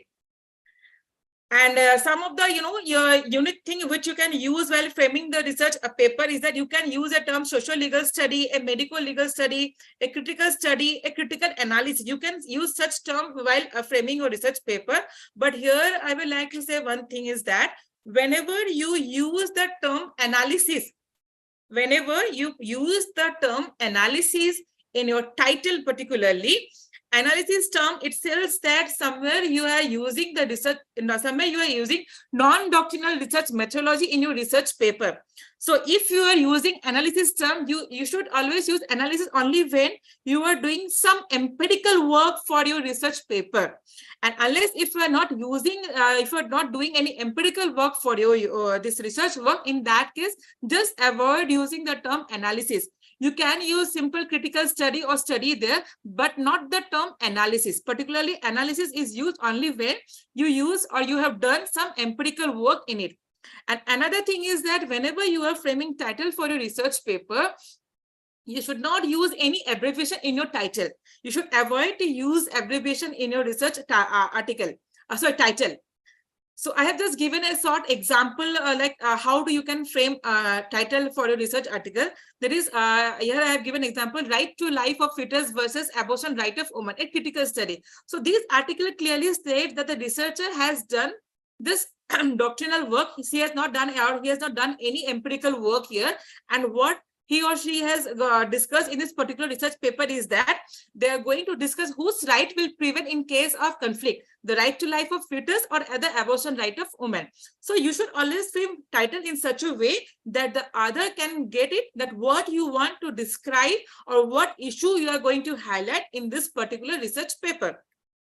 Now, once you have finalized the title, the next thing is that you have to write the abstract. Now, many those who are senior faculty here are those who have published more than enough paper for your in your career. So they generally write the abstract immediately after framing the title, because they are expert at how they can frame the abstract for your research paper. But those who are new to research, research field, those who are in master's courses or a PhD research scholar, I will suggest you that don't write your abstract first. Try to write your research article first. Once you complete your research article, then only you write the abstract. And the main technique of writing abstract is that earlier when I start my career in research field, at that time, whenever we submit our research paper somewhere for this conference presentation or publication, at that time 500 was the word limit.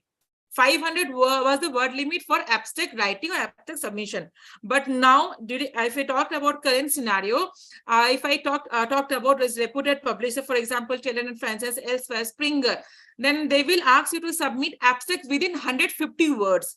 So within that 150 words, you have to discuss about the research article, that what topic you are going to submit here, and why they should select your paper for the journal. So the thing that is required while writing the research paper is that you have to highlight that why you have chosen this topic, what thing you are going to discuss in it, and what will be your finding. These three main things you have to highlight in your abstract.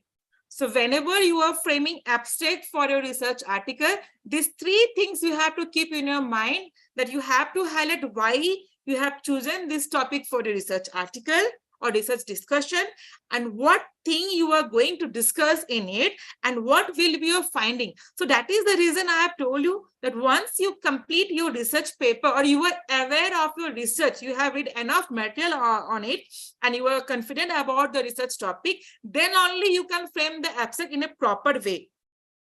So that is the reason I asked you, either you know the research topic well, or write it first, the entire research article, and then you go for this abstract.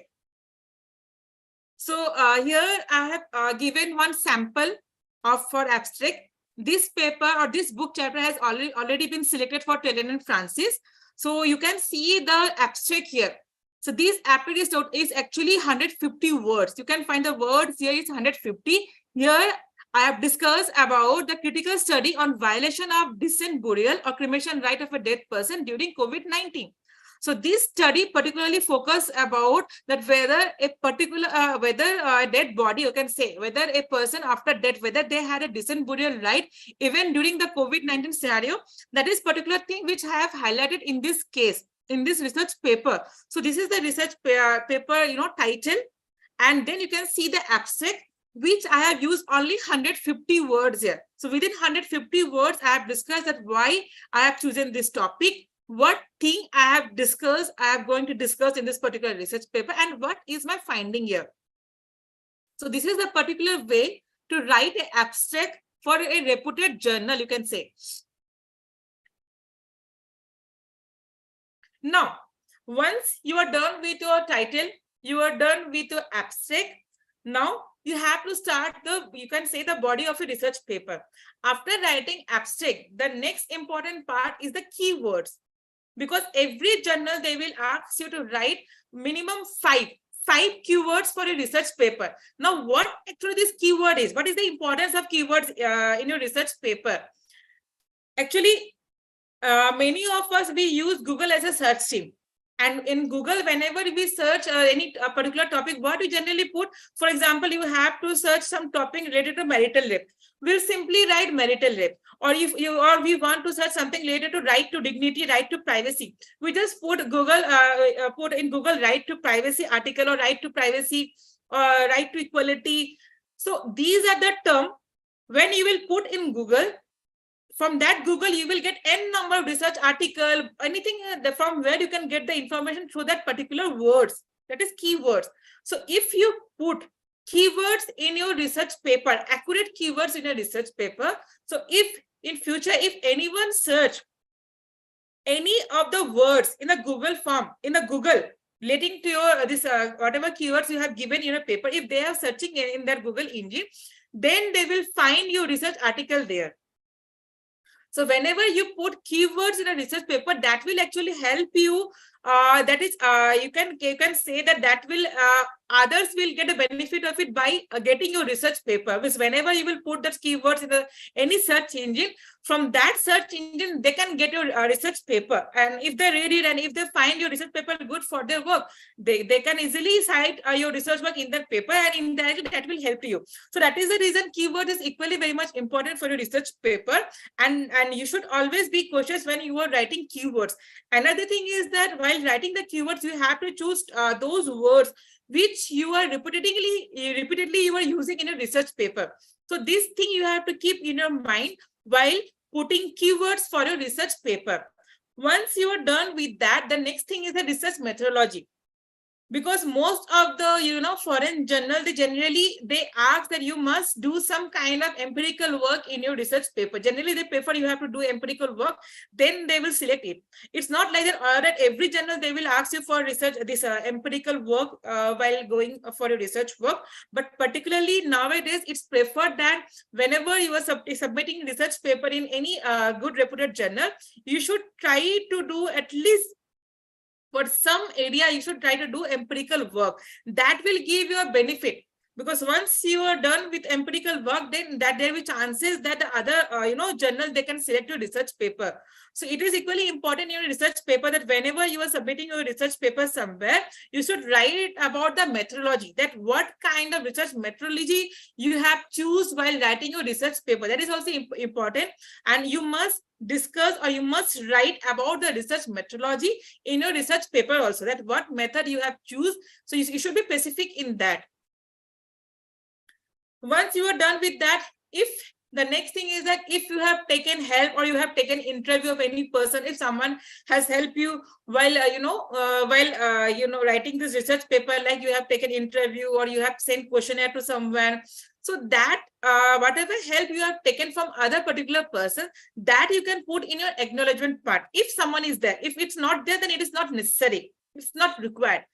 So once you are done with it, then you can start the main body of research, that is from introduction part.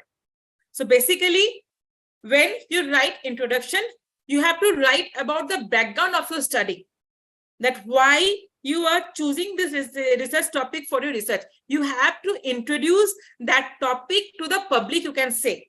Simple as a layman language, I can say that you have to introduce your research area, you have to introduce your topic to the public, so that they can aware the issue of it. Once you have introduced your research topic, then the next thing is that, just like in my previous slides, in my first slides, I have said you that the doubt, whatever it's coming in your mind, that will actually help you to frame your research paper. So for example, you are writing a research paper on marital rape. The first thing will be that you have to introduce what actually marital rape means. What is the definition given in IPC or any other, if any other book is there, or any dictionary meaning relating to it. So you have to introduce marital rape first in the introduction. What is the meaning of it? The provision relating to that you can introduce. The next step, after the introduction, the next step will be that whether if there is any legal provision in India, that legal provision you have to discuss. After that, you have to discuss about the drawback of it with the help of, because as I am from legal background, so what I can suggest you that whenever you are discussing drawback of a particular provision, then you have to discuss it with the help of relevant judgment also. And now, after doing that, what you can do? You can do a comparative study also. Comparative study means where are the country where this provision they had a provision for marital rape in the penal law. That also you can do. A comparative discussion can also do there in your research paper. So in this way, you can frame the body of the research paper. And once you think that whatever doubt was there in your mind while going through the research paper, okay, you have already discussed it in your research paper, in your article, and now you can see that, okay, in your sense, you find it as a finished. Finish in a sense, whatever you are about to write relating to that topic, you have done it. Okay, so once you think that you are done with the research paper, then you can go for a suggestion. Because many times it happens that we generally, when we submit our research, sometimes we generally put suggestion and conclusion in one topic, actually, in one heading. So as I am also, editor and reviewer of many international reputed journals, including Taylor and Francis also. So generally, it's preferable that whenever you submit research paper in a reputed journal, you just put separate heading for suggestion and separate heading for conclusion. And while writing suggestion, you just try to avoid paragraph there, because many times it happens that I have seen that many research scholars, they just write suggestion and conclusion in just simply one paragraph. That you should avoid.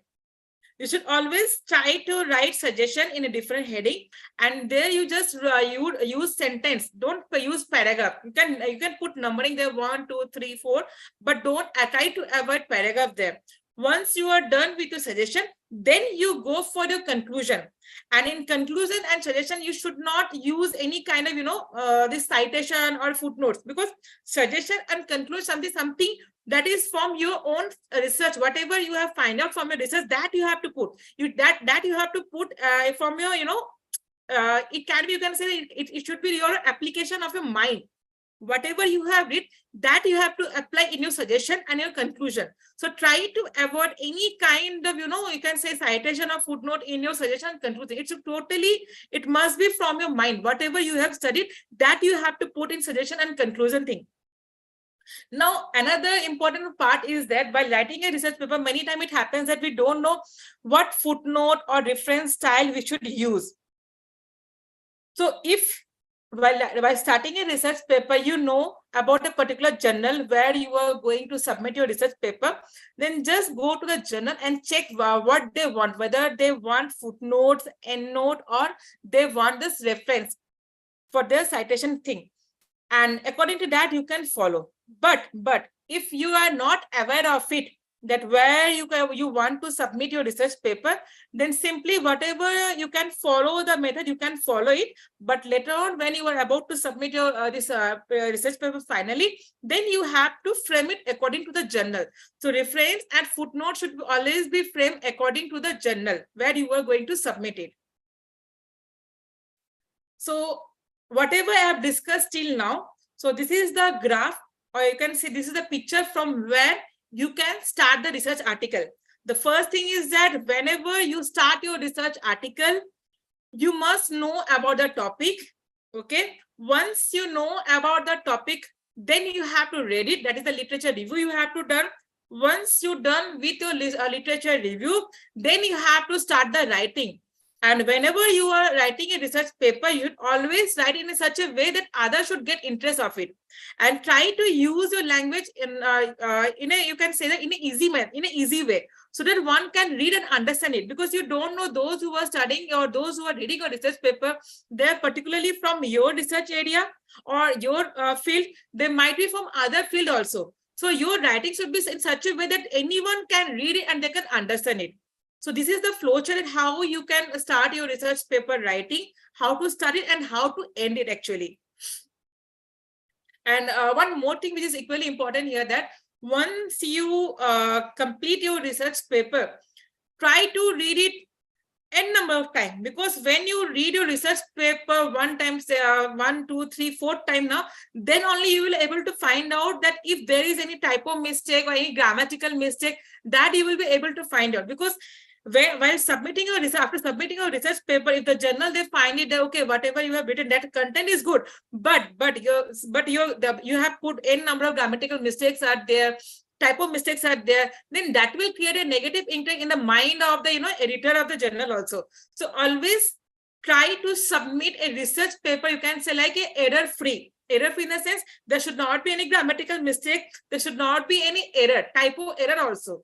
So just while submitting research, you should be actually very careful in the sense the way you have start your research paper, the starting point, and the way the end point here means when you are submitting your research paper, till that time you should be cautious about your research paper, because it's you have put your effort while writing the research paper. So you should always try to submit a research paper where no one will at least no one will suggest you that you have done so and so grammatical mistake or typo mistake. That error should not be there.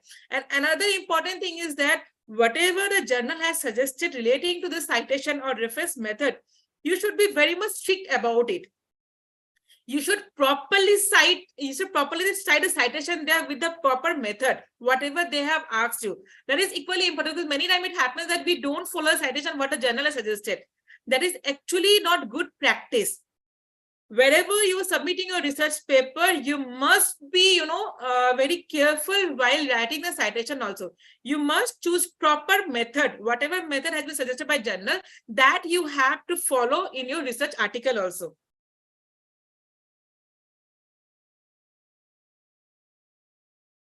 Now, once you finish your research article, the next thing is that ethics in writing.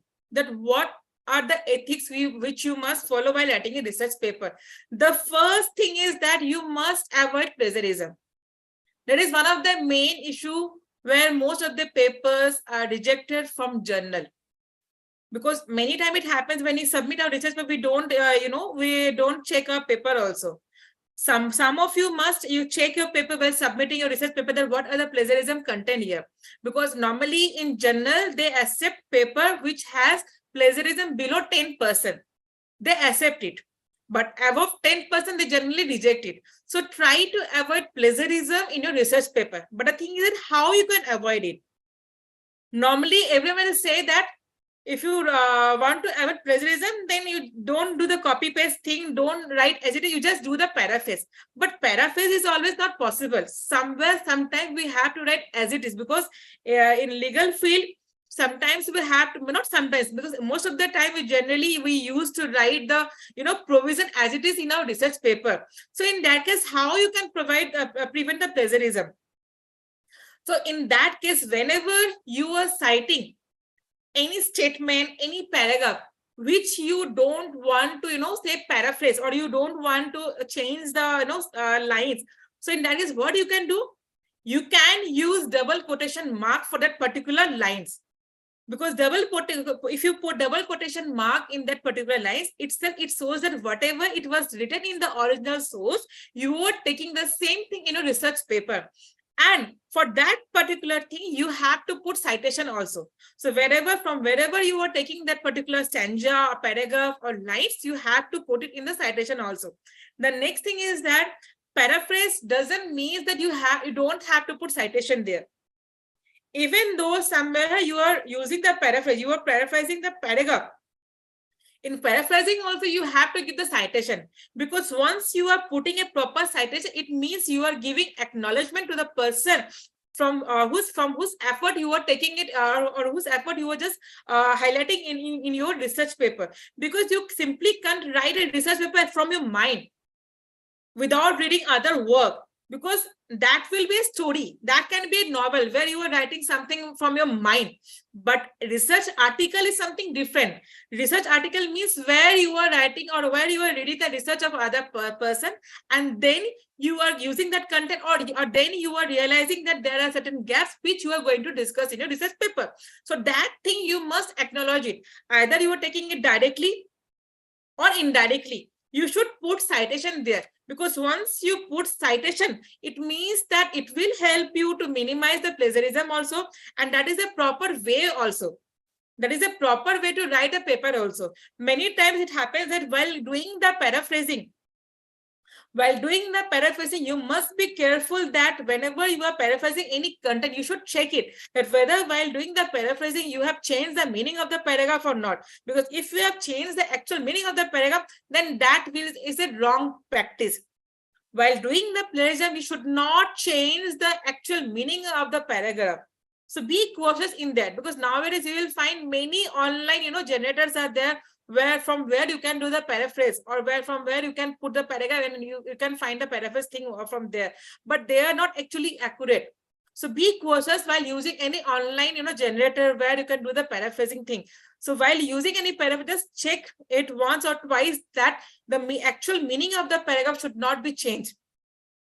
Another important thing is that many times we actually get confused that what actually footnote, endnote, and reference means. That footnote means when you are putting the citation at the end of the initial paper. For example, you are in page 1, so you are putting that citation in the page 1 itself. As the number, you are putting the footnote 1, and even this Word document, if you see the MS Word, there you can find in reference section, you will find the footnote option is also there. You have to choose the footnote there only. Now coming to endnote, in MS Word only you will find the option for footnote as well as endnote. Endnote means when you have to write the citation at the end of the paper. Coming to reference, reference doesn't need, like you are not supposed to choose any that from the reference section of MS Word. You have to write reference as a heading, and then according to the numbering, whatever, if the journal, they have asked you to use in-text citation. In-text citation means where you are not using endnote or footnote. Okay. So I have given one example here. For example, you have taken some material from this IPC KDGOT book. So in-text citation means wherever you are taking any material from particular source, okay. So at the end or at the initial, wherever you want to put that citation, simply you have to write in the paragraph the title of the author with year, and sometimes on the different basis of the citation method, whatever they have given, whether it's Oskola, Harvard, Oxford, or Blue Book. So on the basis of that, you can write the author name, this publication year, and page number. It depends upon the citation actually. So in-text means where you have to write the initial details in the paragraph and the full details of the resource in your reference section. So that you have to write, and while writing the reference, you have to arrange it in alphabetical order also. That is also required. So just be cautious while writing a research paper, whether the journal is asking for in-text citation, whether they're asking for footnotes, endnotes, and reference. Another thing is that whenever you are referring any book for your research paper, you have to check that the book, whatever you are referring, whether that is a textbook or edited book. Edited book means where you will find the contribution of different research scholar for a single book. Because many times it happens that we contribute our research paper for a particular book. So when someone asks you to contribute your research paper for their book, that is actually edited book. But when a single author or some other author, when 2 or 3 persons together, they write a book, that is actually book. And edited book means where others, they are contributing their work as a chapter. So while writing reference, you should always be cautious that the book, whatever you are writing, whether that is a edited book or book, because both the this structure of writing this edited book and book is different. So that you have to take care. And as I said, that whenever you have to write a paragraph as it is, in that case, you have to put double quotation. But putting double quotation, it doesn't mean that every time you will put direct resource material in your research paper, because there is also a limitation. You cannot write everything in the quoted statement, in a quoted mark. So you should always try to minimize that also. Where it is actually required, only in that case you can use the double quotation. Rest you don't use it unless and until it is required. Go for paraphrasing, that is fine. But while paraphrasing also, don't change the meaning of the paragraph.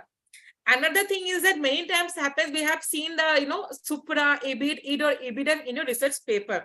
So you should always know the difference between this term, because while using ibid in your citation, ibid means if you have referred something in your citation 1 and the same resource and the same reference, you have to cite it now in your footnote 2. So in that case, you can use the term ibid, id, or ibidem. So ibid, id, ibidem means something which you have referred initial. You can, if you have to refer the same term in a second citation, you can use this ibid term there. But you have used one citation in your footnote 1. Okay, and the same thing now you have to refer in footnote 10. So in that case, what you can use the term here, supra. Supra, you have to write supra, and then you have to write 1. So supra 1 means whatever you have referred in your footnote 1, that thing you are referring in your footnote 10. So this is the difference between supra and ibid, id, or ibidem. So while using this term, you have to question that where you have to use the term supra and how and where to use ibid. And as I have already discussed that it's totally while submitting your research paper, the next important thing is that whenever you're submitting research paper to any particular journal, just check the aims and scope of the journal first. That is very much important, because many times it happens that we submit our research paper and we wait for the review result, that when you will get the review. So if you really want to, you can say that if you want to utilize your time in a proper way. So the suggesting thing is that whenever you are submitting a research paper in a particular journal, just check that journal, whether that particular journal will accept the research area where you have done the research. So for that, you have to check the aims and scope of the journal, because from aims and scope only you will able to find out that whether the journal, they will accept your research paper for the publication or not. And it will help you to save your time also. The next thing is that, once you have gone through the aims and scope of the journal, just try, if the journal is open access means where you can freely download your research paper. Open access journal means where you can freely access the article, whatever they have published in your journal. So once if you go through the journal, you will be able to know the from that particular published article that what method, how they have write the research paper. Because while going through the research paper, you will be able to find out the drawback or loophole if you have any, if you had any in your research paper. So you can rectify that mistake while going through that particular research article. And not only that, if you have gone through the research article, whatever it is published in a journal, it will also help you to know or to learn about the citation method, whatever they have discussed or written in your paper. So from that also you will able to guess, or you can write your citation. That will help you in citation writing also. And the next thing is that while doing the paraphrase, what you should do and what you should not do for paraphrasing, try to read again and again first. Because once you read a paragraph 1 or 2 times, then only you will be able to reframe it. So there, if you read it a number of times, then there is no required to use the online tool actually. Once you read it again and again, you will be able to reframe it by your own language. And always, as I say that many times it happens that online free tool, whatever free tools are available, they generally don't generate the accurate result of the paraphrase. Many times it happens that change the meaning and the terms what they are used, that is actually not suitable. So try to avoid that. And another thing is that I've already highlighted that don't change the meaning of the sentence, and always try to give proper citation. You should always use proper citation method, whatever has been suggested. Don't do shortcut, like whatever method they have given, just follow it while writing the research paper, while writing citation in a research article. Now, the next part is Google citation. That what actually Google citation means and why it is generally important nowadays. Because generally, Google citation will help you to understand that whether your research article, whatever you have published, whether others they are reading your research article or not. Because unless and until you are publishing your article, you have, just take an example, you have published 10 articles. In 8 years or in 1 year or 2 years, you have published 10 articles, but you have not received a single citation. It means what? Either your article is not available to the public, it can be one reason, or it is not up to that quality that others, they are not referring your research article in their research paper. Because when you are writing research paper, our motive should be that you should be available to the public as much as possible. It should be available in the public domain so that other can read your research paper. And the next thing is that should be such a quality that others should refer your work. Because once your paper is getting highlighted or if your paper is reflected in others' research work, it shows that you are delivering a good quality of work. Because that is the reason whenever you just go for if you are applying for postdoc in foreign university, if going for an interview in a reputed university, they will simply ask you that how many citations you are having in your research article. Or you can say, or you can give us any top 3 article or top 1 article where you are having good number of citation. Because that will show that you are having a good quality of research article, or your article is reading, or your article is highlighted by other research scholar or academician in their research work. So that is the reason you must have Google, citation in that. And how you can do it, from where you can get the citation report from, how you can find it whether your work is getting cited or not. So that particular you can go, you can find the information from Google Scholar. So what actually this Google Scholar is? Google Scholar is a platform. I am just showing it here. It's a, this picture you will find out that this is the Google citation report of one of the accommodation from ICFA University. You can, so for that particular Google Scholar, you have to create an account in Google Scholar.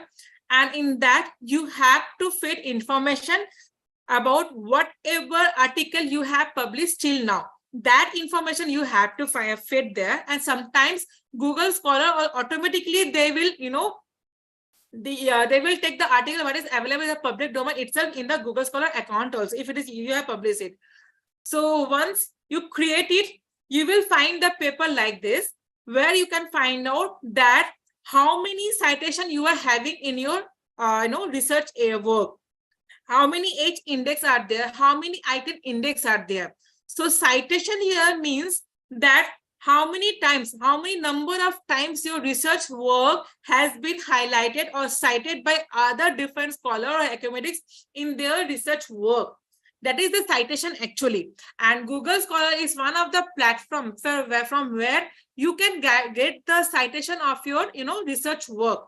So being an academician, being a research scholar, you must have this Google Scholar account, because this is a platform where you can get your citation report. In a layman language, you can say it's a result of your hard work, that how many paper you have published here, and how many number of times others they have cited your research work in their research work in a research paper. So once you had your this research Google Scholar account, so just now I have described that what actually citation means. Citation means simply it's that how many times your article has been highlighted by others in their research work. Then coming to this H index, just a minute. Yeah. Now coming to H index, that what actually this H index means, because nowadays you will find in interview form that they will ask you that what is your H index, what is your total citation, and what is your H index. So H index means, for example, here you can see that the person he has cited 10, he had 10 research paper. The person he had published 10 research paper, okay? And from paper 1 to paper 7, he had 8 or more than 8 citation. He had 8 or more than 8 citation. Now, how to calculate this H index?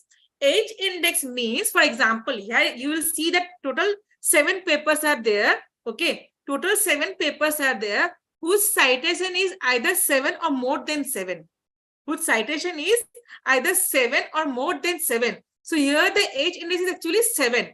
So H index means the initial top paper, okay, where the number of papers should be equal to number of citation. Like here, there are, you can say 7 paper, the top 7 paper, number of paper is 7.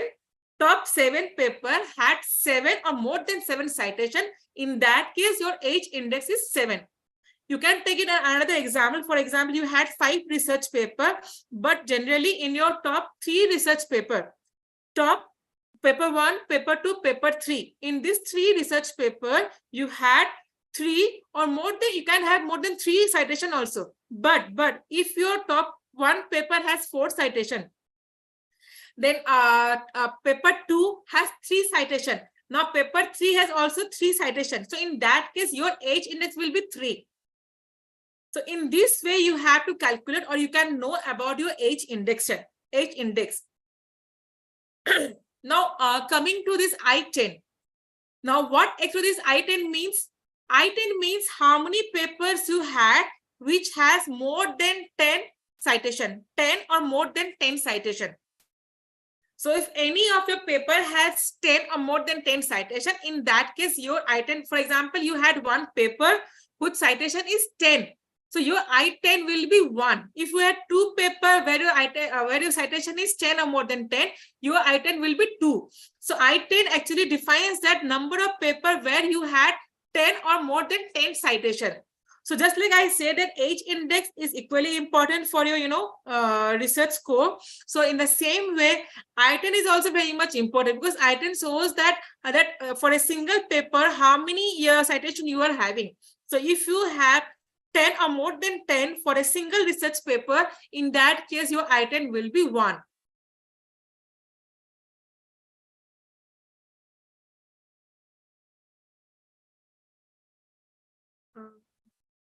Sorry, just a minute. Yeah. Whether my PPT is visible to everyone? Yes, ma'am, it is visible. Completely visible. Wait. I think I had some issue. I'm unable to find out my PPT here. Just a minute. Just a minute. Yeah.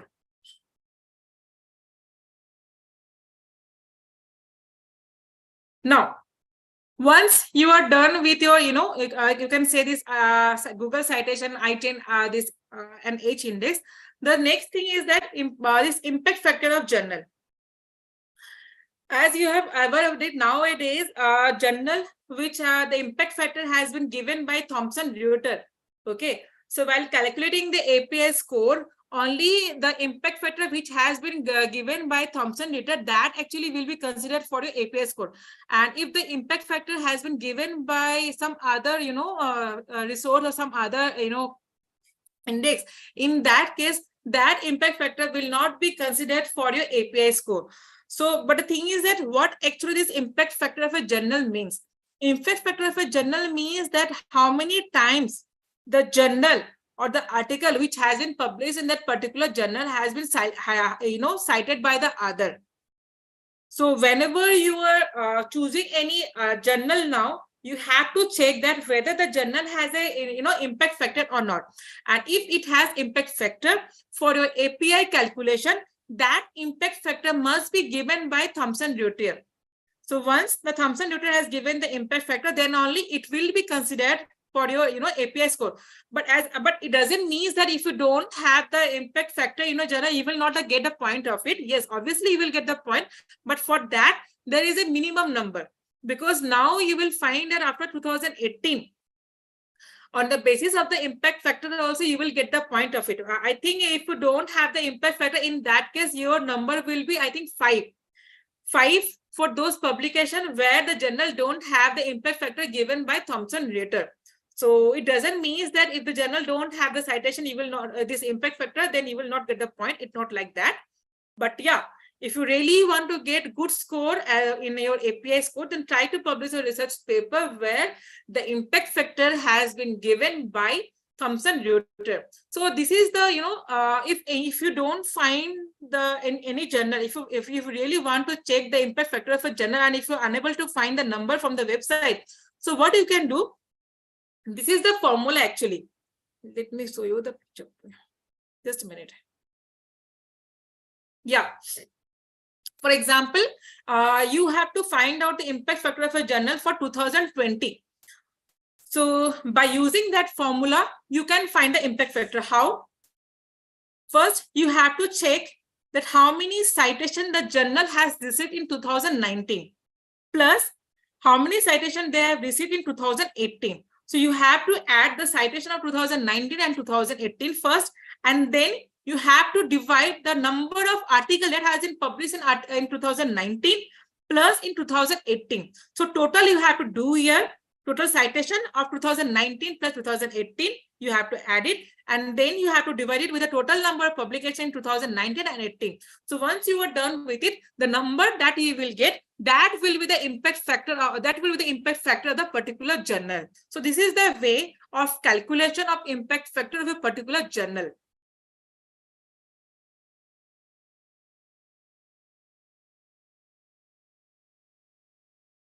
Now, as I have said that in nowadays Google Scholar citation or Google Scholar report is equally important, and you can find the H index from Google Scholar also.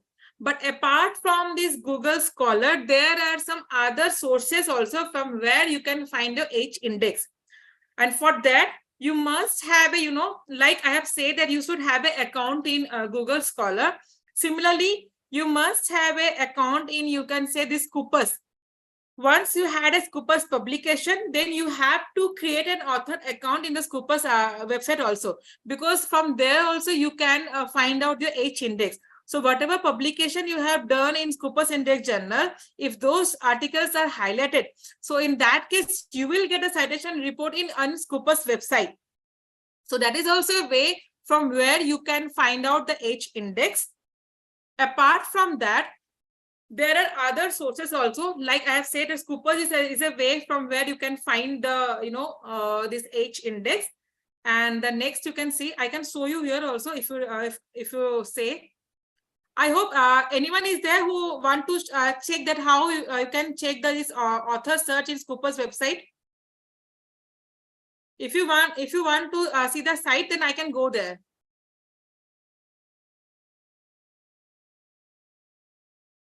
Anyone willing to check that how you can check your H index in Scopus website? I guess no. Then fine.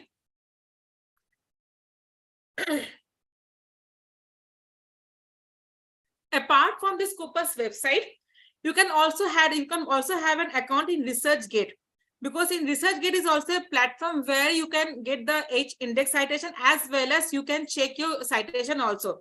And many times it happens that the Google citation may differ from your ResearchGate. You can find the differentiation between ResearchGate citation as well as Google Scholar citation.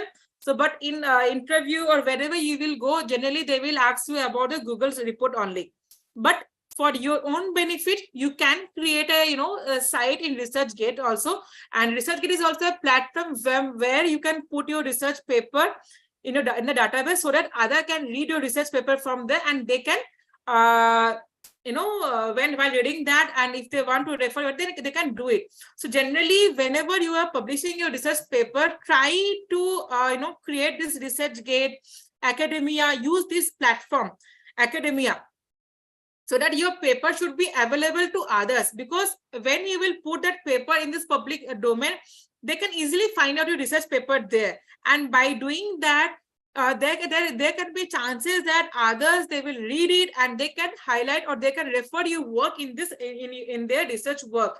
Because being an academician, being a research scholar, it's the wish, or you can say it's actually required also, it's necessary also. If you are giving your hard work, if you are giving your time for a research paper writing or publishing, so in that case, that research work should get the importance. And for that importance, it should be available in the public domain also. Because unless and until you are choosing open access journal means, as I've already discussed, that journal where you can easily read your paper. Okay, so if you choose open access journal or open access website for your research paper publication, in that case, there is a maximum chances that others will read your paper. But generally, whenever you will find a journal is not open access, in that case, it will be a bit difficult for others to read your research work. Because generally, when you are not choosing open access journal, you are not supposed to, feed that data also in other database. You can simply write the title or the publication that you have done it, but you cannot put the entire research article in the particular website. That is actually not acceptable. So it's better you should always try to publish your research paper in open access journal, because that will help others to cite or to get information about research paper. And only if you have chosen open access journal, then you can fill or feed the data in your academia, in your ResearchGate profile also. So it's a request to everyone, that those who are in academic field or those who are willing to pursue your PhD or willing to get into this field, just try to open an account in academia, in ResearchGate, in Google Scholars, Google Scholar. And even if you have, you can say that Scopus publication or any Web of Science publication or SCI publication, in that case, you must have an account in all those platforms.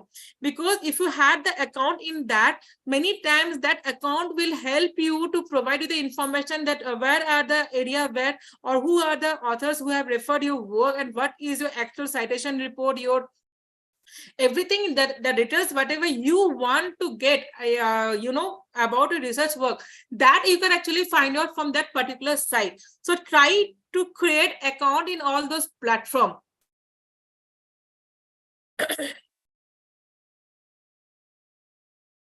So this was all about my today's lecture regarding this research article writing, ethics, and Google Scholar citation. So if anyone have any question and query, you can ask me.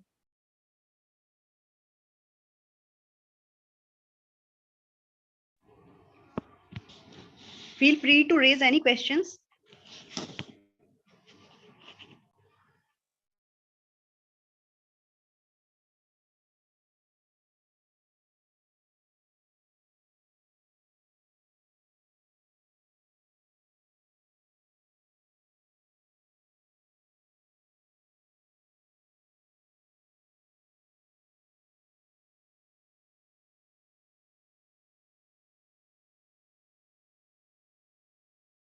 I think there are no such questions.